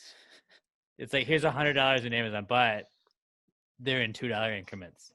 I would hate that. Okay, so I got another gift card for a specific store, and so I'm like, I'll buy myself a shirt. And the company came out with the shirt. It was similar to one I already owned from the same company, but it looked more red. It was a red colored shirt, and so I buy it because it's also a different name. It's also, the color is also a different name from the original one. I buy it, I get it, and it turns out it's the exact same shirt I already own. And so I email the company like, hey, I know that this shirt was called something differently, and I bought this new shirt thinking it was a different color because of the pictures on the website. I had receipts. I had screenshotted the original one and the new one, and they did look different colors. And then the guy wrote back, hey, so I can confirm that they are different like numbers. So I guess that means like item numbers in our catalog, but they look identical. What does that even mean? So you're selling the same shirt under a different name just to... That means they like stopped doing that and then they started selling it again, probably. Yeah. But they started selling it like last year. I don't know. Yeah, it's that's last just year's fashions, man. the same. So now I have two shirts of the same color that I don't want it. I'll wear it, but I don't necessarily want it. But I did get my money back on that one, so Go to Plato's Closet. You should go to Plato's. They'll Is say, that, dude, is they'll that give still you a thing? they'll give you a gift card to Amazon for $2.60 for both your shirts. I do remember there was one Christmas my brother and I both got each other 99-cent gift cards to the 99-cent store. That's hilarious. And that was pretty great. It was like, I want you to get something nice from the 99-cent store, but also they're going to charge you tax, so bring some cash. You can get a Snickers bar and you'll only have to pay 12 cents for it. But it was at the 99-cent store where the Snickers bars are like 12 years old, so it's just like you bite into it and it's just like dust. No, what you do is you freeze them, and then you're just like, that's why it's hard. That's what she said. Oh, there you go. There you go. So Robert, he's so upset that he's clothed too much. He has too many clothes. It's really wow, Robert. Seems pretty fucking privileged. You know, a lot of kids don't have shirts. People forget that. My best friend's been wearing the same 6 shirts for like 13 years. Speaking of shirts, weird sort of political thing, but we're going to not talk politics. Should there be an impeachment as we call it on the podcast, impeachment to Electric Boogaloo? If Trump were to get impeached, he's got like 4 days left, right? Like he's 45, right? President 45th president. yes. Joe Biden probably has a shit ton of 46th president merch ready to go. No, Like what? Trump was the only president that was ready to sell merch on himself. I don't know. I feel like there is still like probably 46 merch, but like if Trump were to get impeached and Pence gets sworn in, do a bunch of kids in like Africa get like Biden 46th president shirts? Wait, hold on. Oh, because then Pence would be. I was like, do you think Biden becomes 45? Pence would for 4 days be the 46th president of the United States. So then all of the branding and all the merch that was made already, I would assume, would have to be like thrown out. But they'd be like, we're just going to send this to Africa. And they'd be like, are these like those old championship jerseys that we don't like? Like these are the Patriots Super Bowl champs when they didn't win the Super Bowl. This is the Falcons Super Bowl champions. Hats and T-shirts we get. Like, would you just get like recycled Biden stuff?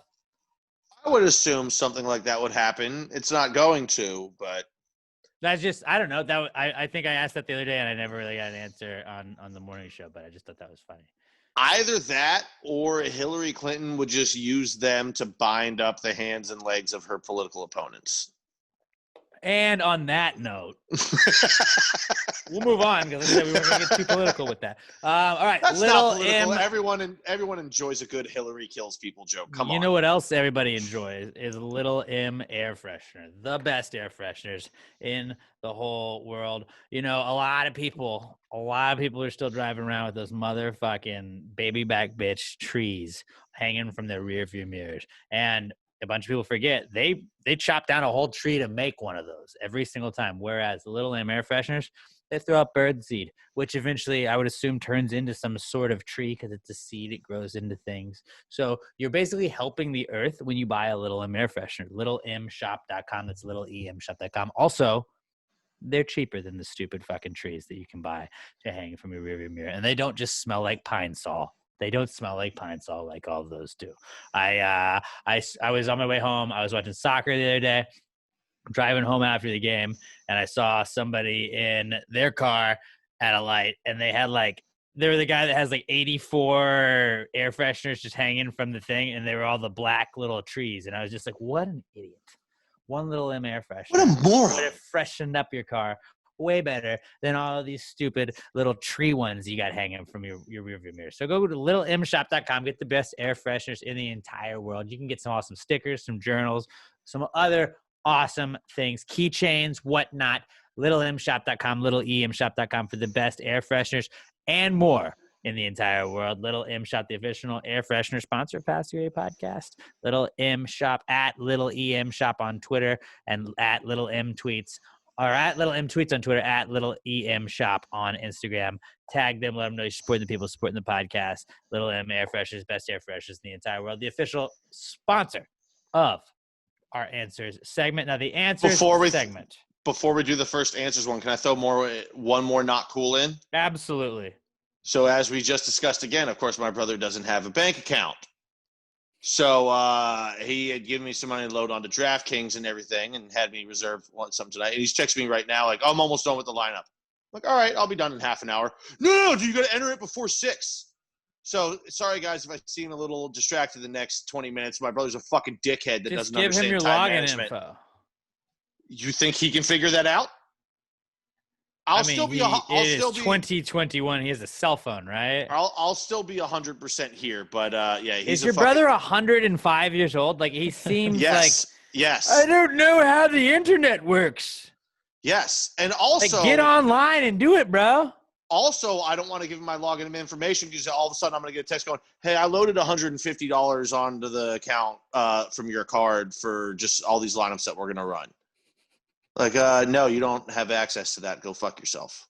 Just like if he's gonna do all the stuff he does, why not have the means to do it? He could start a debit card account. He could do that where he puts $200 in it and he just moves money in and out of that. Like that would be pretty simple, basic. Like, I'm not even a math guy. Normally he does it with his other buddy, but he couldn't get a hold of his other buddy like 3 weeks ago, so he had me do it. So now I'm fucking roped into it too. It's just funny that like you have like your brother's created like a weird vacuum in this time that we live in, where like you're basically the plug, like you're his middleman, like you're his bookie for DraftKings, which is an app that anybody can download and use. But because he doesn't have the means, he doesn't have a card, he does not have a physical card that he can download money onto things online with, you're essentially the bookie. You should charge him like a vig, like be like I get 20% whatever we win, no matter what. It's all fucking like DraftKings lineups and shit too, man. Right, but I'm saying like you should fucking. I've hit more lately than he has. He fucking sucks. Yeah, well, he didn't sign up with our pact where we're just going to crush hockey this season. And how would he bet on him? How does he bet? He bets all the time. He uses fucking people like me. He's got other friends where they load money on the fucking account and he tells them what to bet and they keep it separate from there. I don't fucking know how he does it, but he does. He's an asshole. That's so weird. My brother's a fucking dickhead. Hey, does he not understand how much more it's complicating his life not having any sort of card? Ever. Yeah, but dude, I don't want China to get my information. Okay. He's a dickhead. Right. My brother's a dickhead. Saying, I don't know how to. The downside just it outweighs the upside of not having any way to digitally purchase anything. I mean, he just finally fucking sent me everything. Like as we're talking right now, this is why my eyes aren't on the screen. I'm loading everything in right now. Get him into like Bitcoin or some shit like that. But let's move on. How would he access it? I don't fucking know, man. He can't buy it. This isn't the Oregon Trail.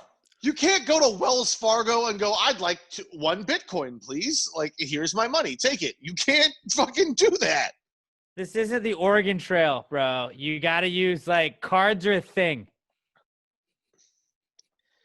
It blows my mind that fucking tell him that. All right. I'm done now. Let's fucking. Has he seen the podcast, like, where we criticize him for not having, like, because it's not just me. Like, we've had. My brother doesn't support me. Are you dumb? Okay. Well, I mean, he doesn't. We used to listen. Reached out to him. We used to listen to PMT together every morning. He doesn't even know how to get podcasts on his phone.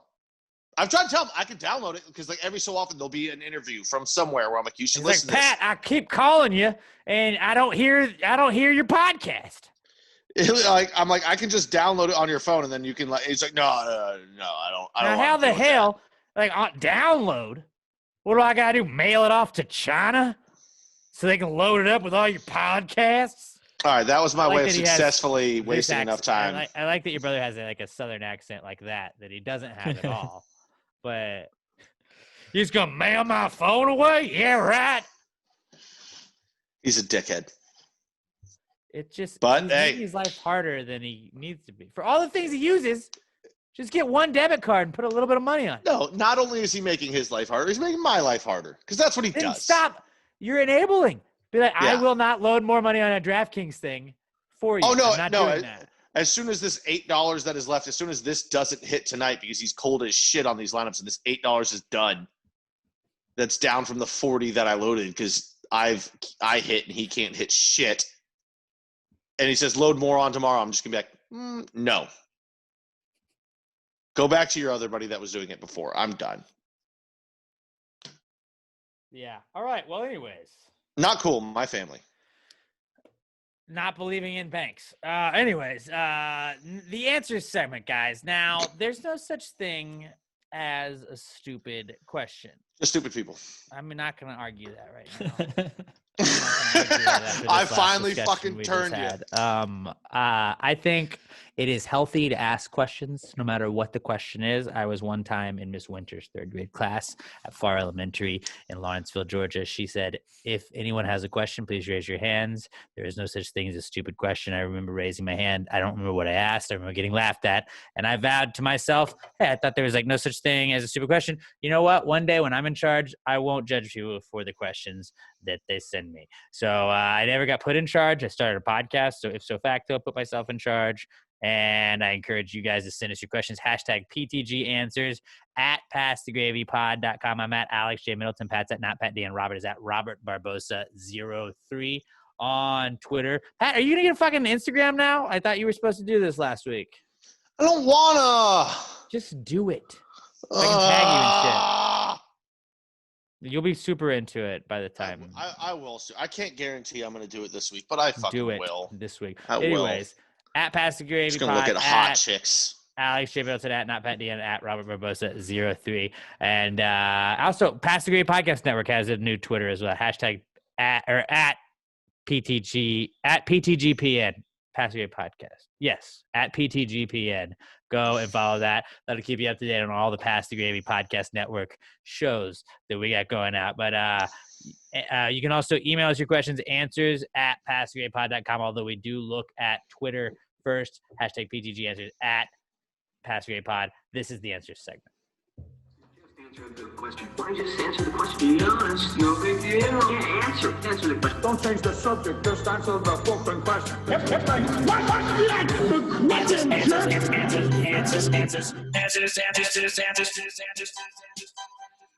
Any questions? All right, let's start off with our podcast son, the rating answers question asker, Gravy's award winner, Skylar Lester. At OMG, it's Skylar on Twitter, and Skylar says, "What would it take to help Oklahoma become good Lahoma or even great Lahoma?" No, they're past saving. Fuck Oklahoma. You can't save them. How about they just recruit their own players and stop being poaching a bunch of Texans, turning them into state traders? I don't think it's the college even. I think it was the whole state. Shout out Brandon Whitehead. I believe he replied to this tweet and said, "Do you want to know why birds fly upside down in Oklahoma?" And it was because there's nothing worth shitting on below them. That's true. Which, it says a lot. All I have to say is they gave the shittiest land to people when America tried to displace them, and they were like, "Hey, you know what? The Native Americans were great to us. What we should do to them," and I'm saying this sarcastically, is fuck them over, make sure that they can't do anything ever or grow shit. We should send them to Oklahoma. Yeah. That was it's literally like the worst place. Here's the thing.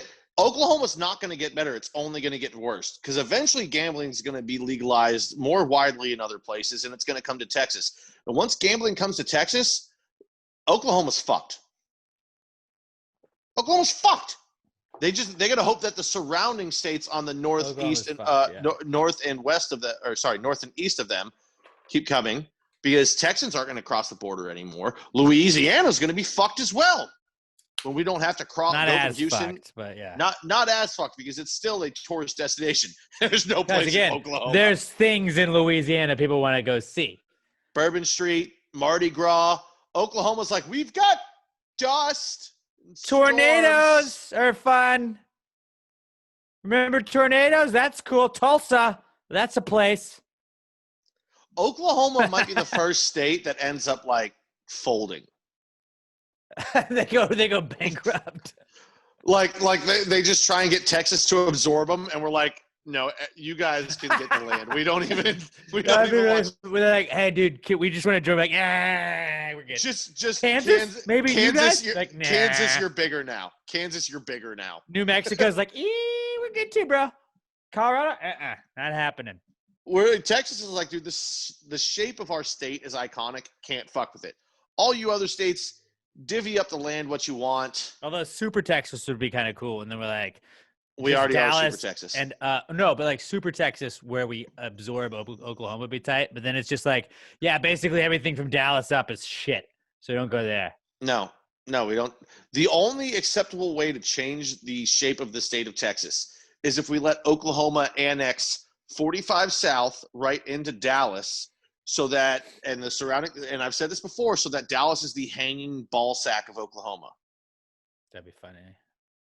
That's the only acceptable way to change the state. And then you could merge the states, but then I've seen a lot of stuff on Twitter where it's like, make Guam a state. Guam? It's like it's Guam. It's Guam, actually. No, I know it's Guam.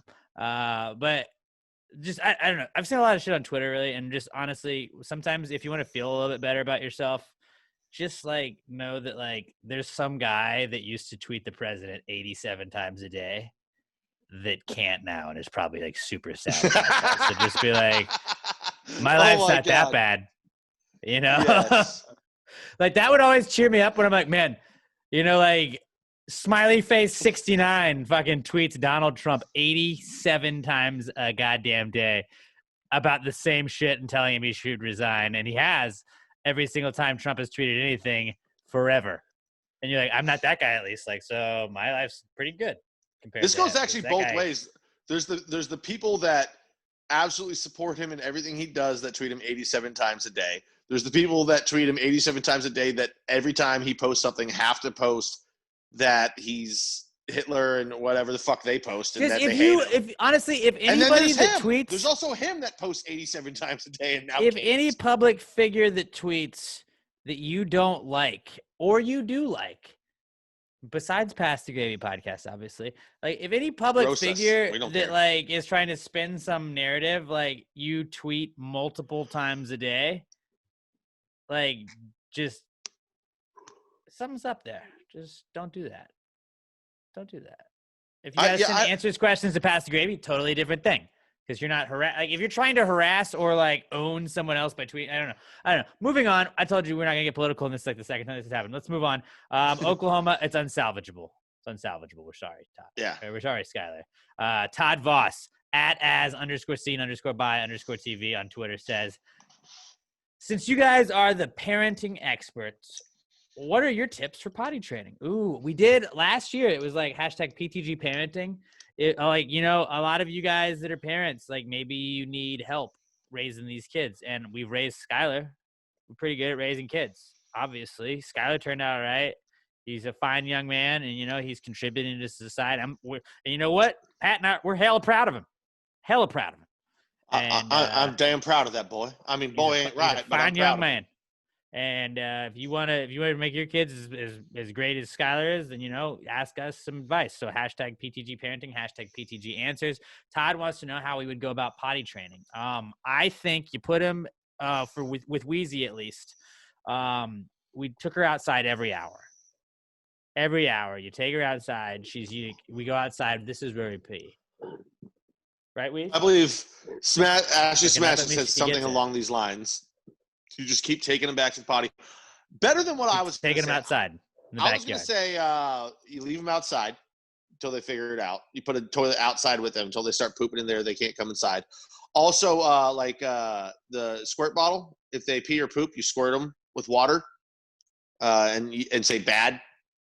That's a good one. Not the worst idea. Yeah. Hitting them. Nope, not that way. Not that way.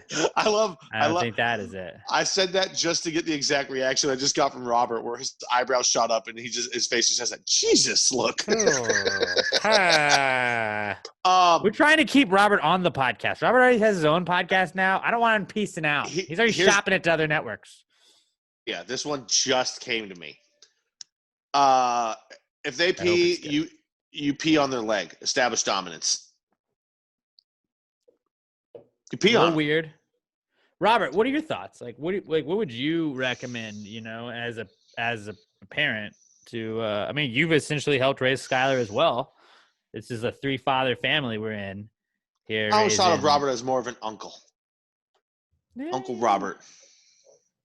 He's an uncle, but it's like he really raised him, though. You know, like he's the uncle that lives with you, picks you up from school.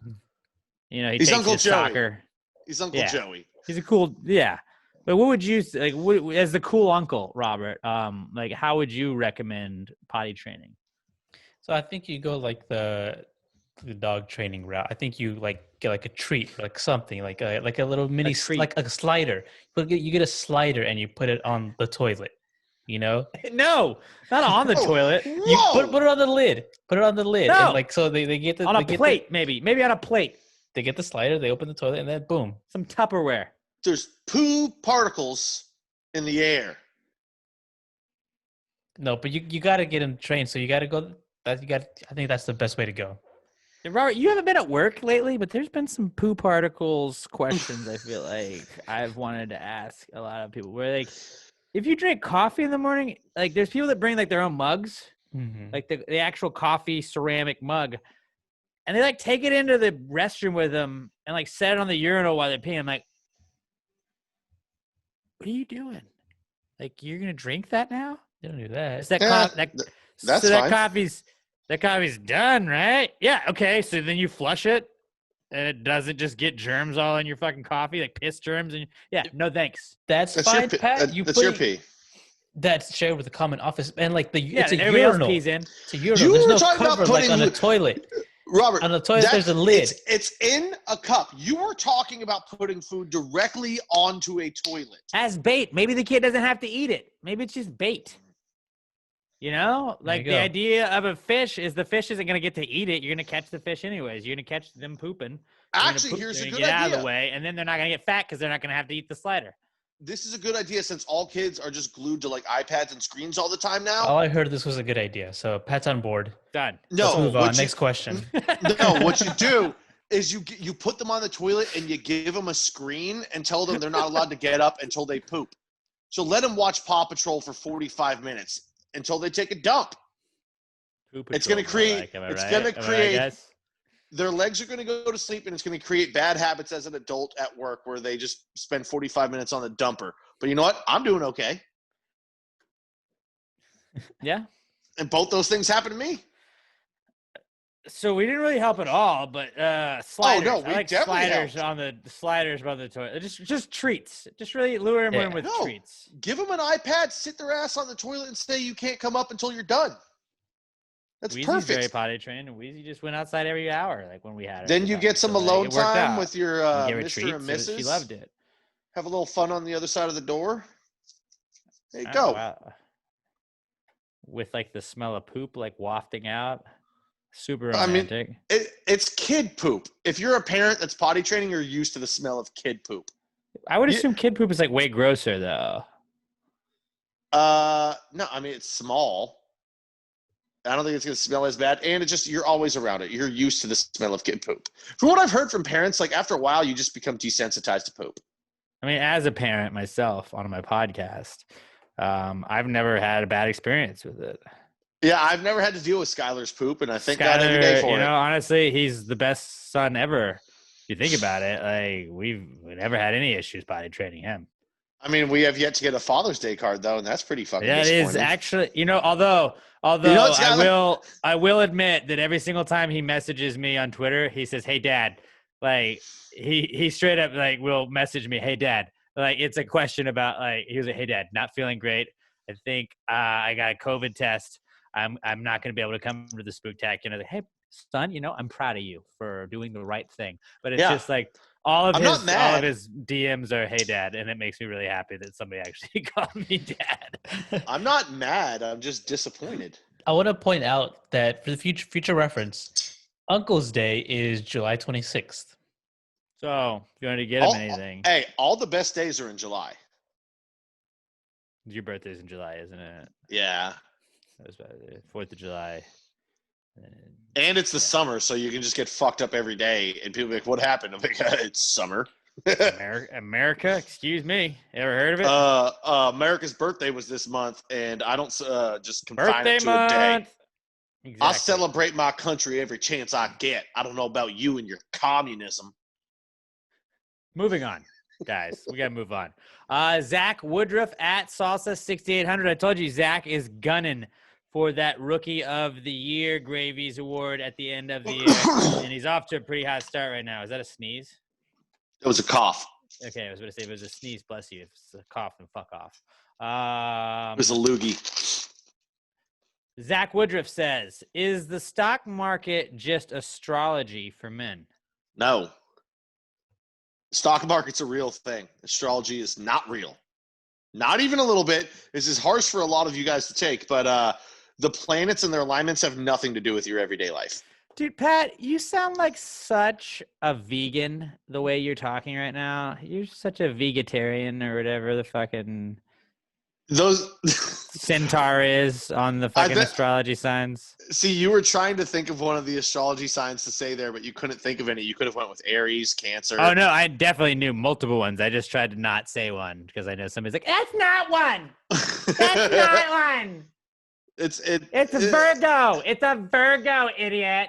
Sorry I was being such a bitch at the bar last night, but it was a waning moon. I'm such a I'm Sagittarius. in Aries, and there was a lot of Cancers in the bar. You know, my ex-boyfriend, he's a Cancer. He was 2 bars over, so it was just like everything was aligned poorly for me. So I'm sorry I was an asshole. No, you're just a piece of shit that was acting like a fucking dickhead and tried to like justify it the next day. Okay, so hear me out. This is astrology is to white girls the excuse that like Latina women have. We're like, I'm sorry, I'm just a crazy Latina. And you're like, I got a Latina temper. And it's like, oh, the white girl's like, I'm so sorry. I'm just a tourist. And like, bitch, I don't fucking know what that means. I don't care. You were being a bitch. And we can say you were being a drunk bitch. And we can just like, you fucked up. That doesn't, you making up that like a fucking wildebeest in the sky determined that you were going to be a cunt. Like, that doesn't make any difference. That's not a real thing. It's not a real thing. It's perfect. So, yeah, I mean, that's the truth. They're like, well, Scorpios, watch out. This week's going to be a hectic week. You're like, why? Why is it going to be a hectic week? Because the lady writing this blog is having her period. Yes. And then they have a bad week, and they're like, they knew. I'm like, well, you went in thinking you were going to have a shit week, so everything you expected to happen poorly, you just took it that way. You're such an incognito, Pat. You're just being a Sangeli. Like, you are being a Spartan and a grunt, and it's ridiculous. You're being a jackal. Know what, Robert, you are a classic Scantron over here, just saying nothing. Just saying nothing. Just judging us. Just sitting there, quietly judging your way around us. And loving your money. I know the stocks are kind of like that, because to me, I don't understand stocks. So when someone's like, well, P&G's trading at plus 74 or whatever, I'm like, I don't fucking know what that is, but it sounds cool. But it's different because that's tangible and it's a real thing. There's like science and stuff. Yeah, I don't think it is, but it seems to me like, yes, I can totally get. Whereas astrology. How it seems like astrology, because it seems made up, but then you're like, no, there's guys that make fortunes off of this. There's people people do not make fortunes off of horoscopes. Astrology is just a largely harmless gateway drug to crystals. Because if you're a crystal girl, you are definitely an astrology girl. Or a unicorn, right? Like, I'm such a unicorn born in September. Everybody knows. And then after a while, you're like, What is that? Oh, I wear a quartz around my neck just because it really helps positize my energy. It positizes the energies. And I don't like sand. I don't know what's that, sandstone, because sandstone is just negative energy, so I don't mess with that. But I have quartz. I've got a whole sand dollars. You know what? I'm not about the money. It's not about the money for me. I'm part of an organization that, like, I signed up and I just got to sign up 2 other people, and then they sign up 2 more people. It's not a pyramid scheme, though. But crystals just help people. And you charge them in the moon. I'm sorry, what? Yeah, that's why Danica Patrick couldn't drive for shit. She was too worried about her crystals. It is. Like, it's great. Like, there's people that I like people, and they'll be like, yo, bro, like, you are such a Scorpio. I'm like, I'm not that at all. I don't fucking, like, I know what I am, but I'm not going to share with you my fucking astrological sign because it doesn't mean shit. And they're like, no, like, dude, like, I totally, like, it's because I'm, like, selfless. And there's a lot of, it's like every fucking astrology sign makes you to be the good guy. They make you to be like, they're never like, hey, by the way, you're a fucking asshole. Like fucking vegetarians or like whatever, or Virgos. Like, if you're a Virgo, you're an absolute asshole that just hates other human beings. Like, that's not ever going to be an astrology thing. But, like, people are like, well, it just means that I know what I want. And, like, that was why we got in this fight. Because, like, I knew exactly what I wanted. And it's like, shut up. You're justifying stuff off of bullshit. I'm a Taurus. I'm sorry, I'm a Hufflepuff, and we just didn't glue together because you're a Gryffindor. Classic mix-up. I wasn't being a bitch. I'm just a Taurus, and I'm very strong-willed. Strong-willed is a positive spin on the word bitch. That's all it is. Strong-willed and stubborn. Be very careful. It's like, look, I'm stubborn, but I'm also sweet. I'm firm, but I'm also understanding. And it's the like, best so is you're if mean somebody, and then you apologize. Is what if you can tell somebody's into this stuff, and they ask you, like, "What's your sign?" If you know what your sign is, don't say it. Lie. Like, I know I'm a Cancer because I'm in July. I always say, just say Neiman Marcus. Just I'm say Neiman no. Marcus. Give them a real one. Be like, "Oh, I'm a Taurus," and they'll be like, "You know what? Yeah, I had a feeling. I totally see it in you. That because Tauruses are this, this, and this." And you're like, Pat, really? You like people too, don't you? You like people. You have ears. You've gone out at night before, and you have a job. It's totally established. Nobody would make that mistake of saying, "Yeah, I could tell you like people." No, I fucking don't. No, but it's like they just say like the most. It's like when you have a friend that, like, have you ever had a friend that's like, I went to see a psychic, and boy, did they know some things about me. And it's like, yeah, man, because they like subtly get you to open up to them, and then they're like, yeah, I'm going back to school trying to get a master's. It's like, you will get your master's, and you'll be very successful. And you're like, how'd they know that? It's like, because you told them. Well, like, I take it that money is tight. Well, how did you know? Well, 10 minutes ago, you said you were paying for school by yourself. And you're seeing a psychic trying to feel better about yourself because obviously you've made some poor decisions. You're probably in deep. You don't have insurance. Moving on. How could you tell? Because otherwise you'd be at a psychiatrist. You don't. The stock market, I would say, like, it seems like astrology for men at a certain point, but like I think dudes are also into astrology. I just think the stock market, there's more science to it that I don't understand. There's more math, I guess, not science, but I just don't understand that. Yeah. I mean, I want to just say astrology is for women. It's just for dumb people. But if you listen to the podcast and you're into astrology, we don't think you're dumb. We just think that astrology is kind of. I mean, let's face it. This is probably not the first time I've offended them already. That's true. Not even just in this episode. Thank you for making it this long. Love you guys. Josh Posados at Josh_Posados on Twitter. He says, bubblegum in a dish. Where the hell is my stimulus? What the fuck, dude? I don't have my stimulus either. I got mine right away. Robert, have you got yours? Yeah, I got mine the first week. Fucking goddamn it, guys. Stimmy game, dog. Stimmy game. I'm with you, bro. Every day I check my fucking account. Where the fuck is it? Hold on, wait. I've got an idea. Robert, do you use TurboTax? I do not. Oh, I was going to say maybe it was. Okay, well, I did too. I was going to say Maybe TurboTax gang just got in on it early, but Oh, TurboTax was the one who was having the issues. H&R Block and TurboTax. No, H&R Block. bro, I got mine the morning they went out. Like, I didn't even know they were coming out. I think I covered this before. My buddy said he got his stimmy. I checked my phone. Stimmy was there, dog. I don't want to. Was it an insurrection? I don't want to formulate an insurrection, but I may have to if I don't get my stimulus check. Hope I get my second stimmy before you get your first. And hey, shout out FBI if you're listening. I am not actually formulating any insurrection or anything like that. I don't plan to storm any kind of building or anything like that. I'm just going to loudly complain on my podcast. Is my plan. So that's what we do. There you go. All right. So yeah, sorry, Josh. I don't fucking know where your stimulus is, but I don't know where mine is. Just keep the faith, buddy. Keep the faith, as what's his face, George Michael would say. Biden's gonna give us 2,000 every 9 weeks. Let's go. Every 9 days. Yeah, 9 hours. If you say it, and it may happen.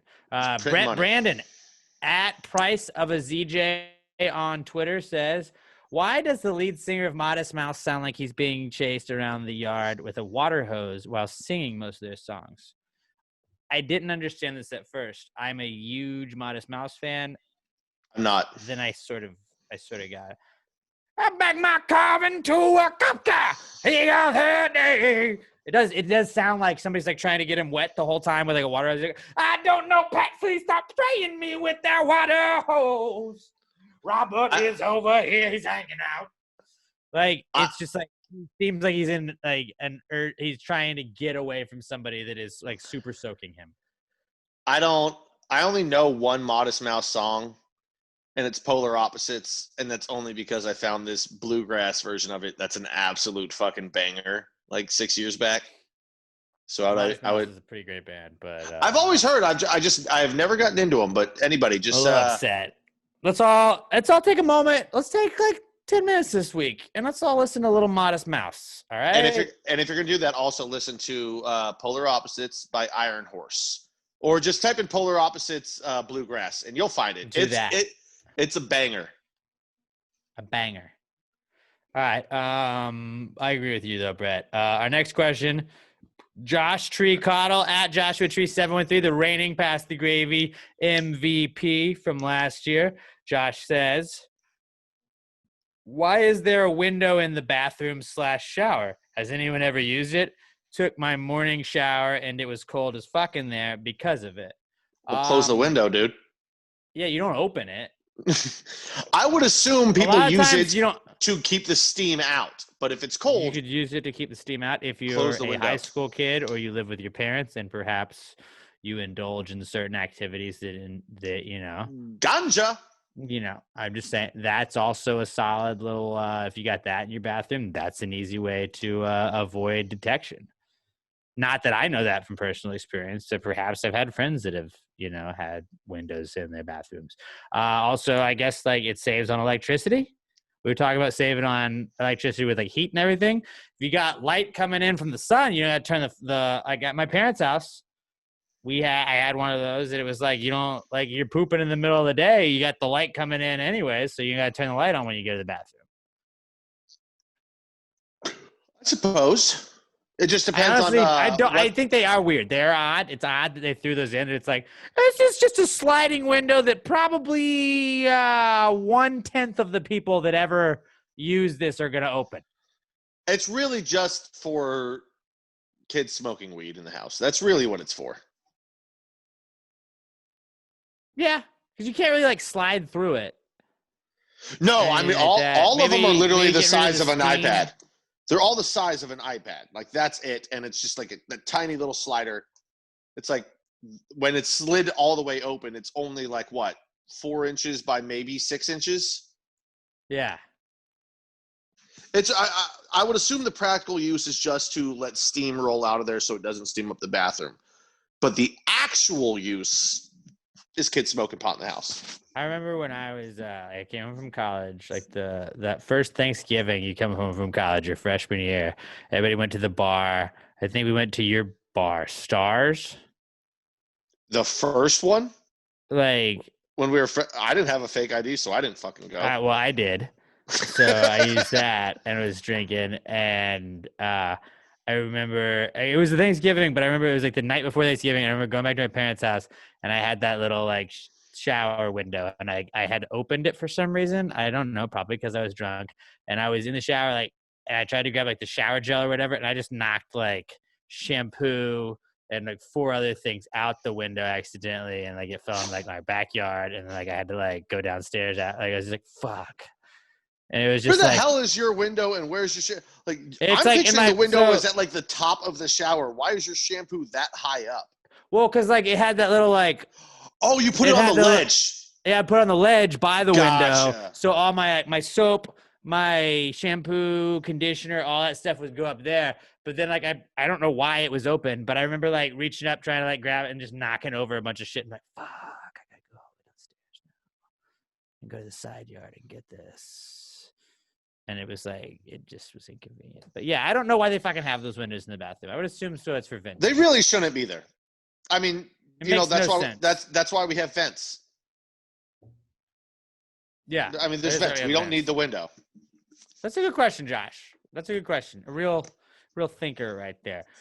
We got one final question. We had a bunch of questions this week. I just kind of felt like we hadn't gotten to some of them in a while, so I wanted to get to them. If you send your question in, we will get to your question.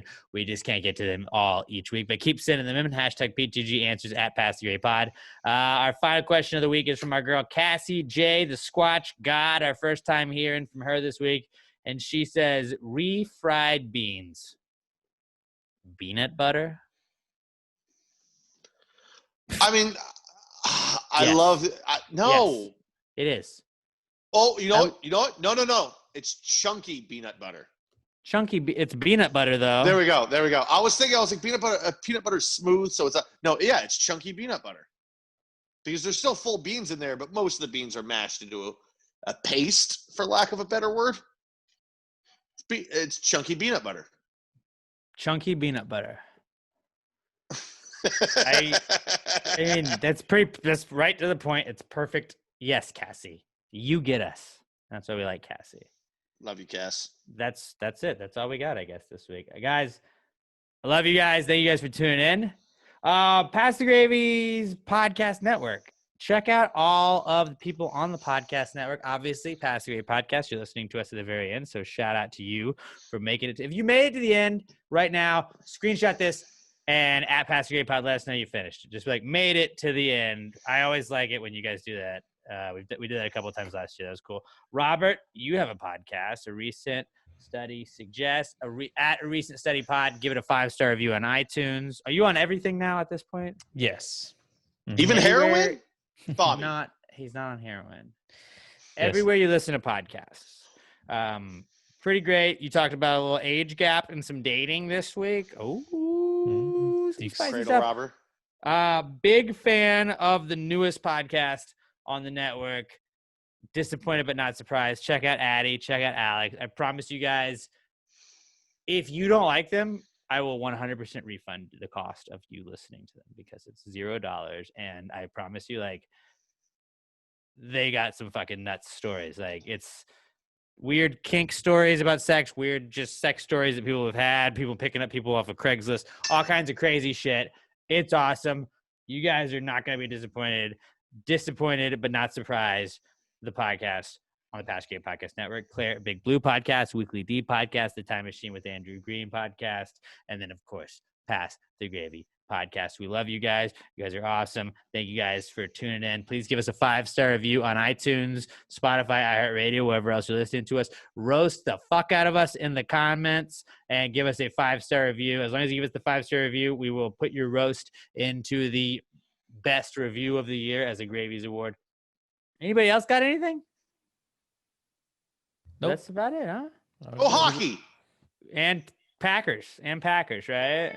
And Packers, baby. We're Team Packers. We are all Packers this weekend. At Pass the Gravy Pod, at Alex J. Middleton, at Not Pat Dan, at Robert Barbosa 03. We love you guys.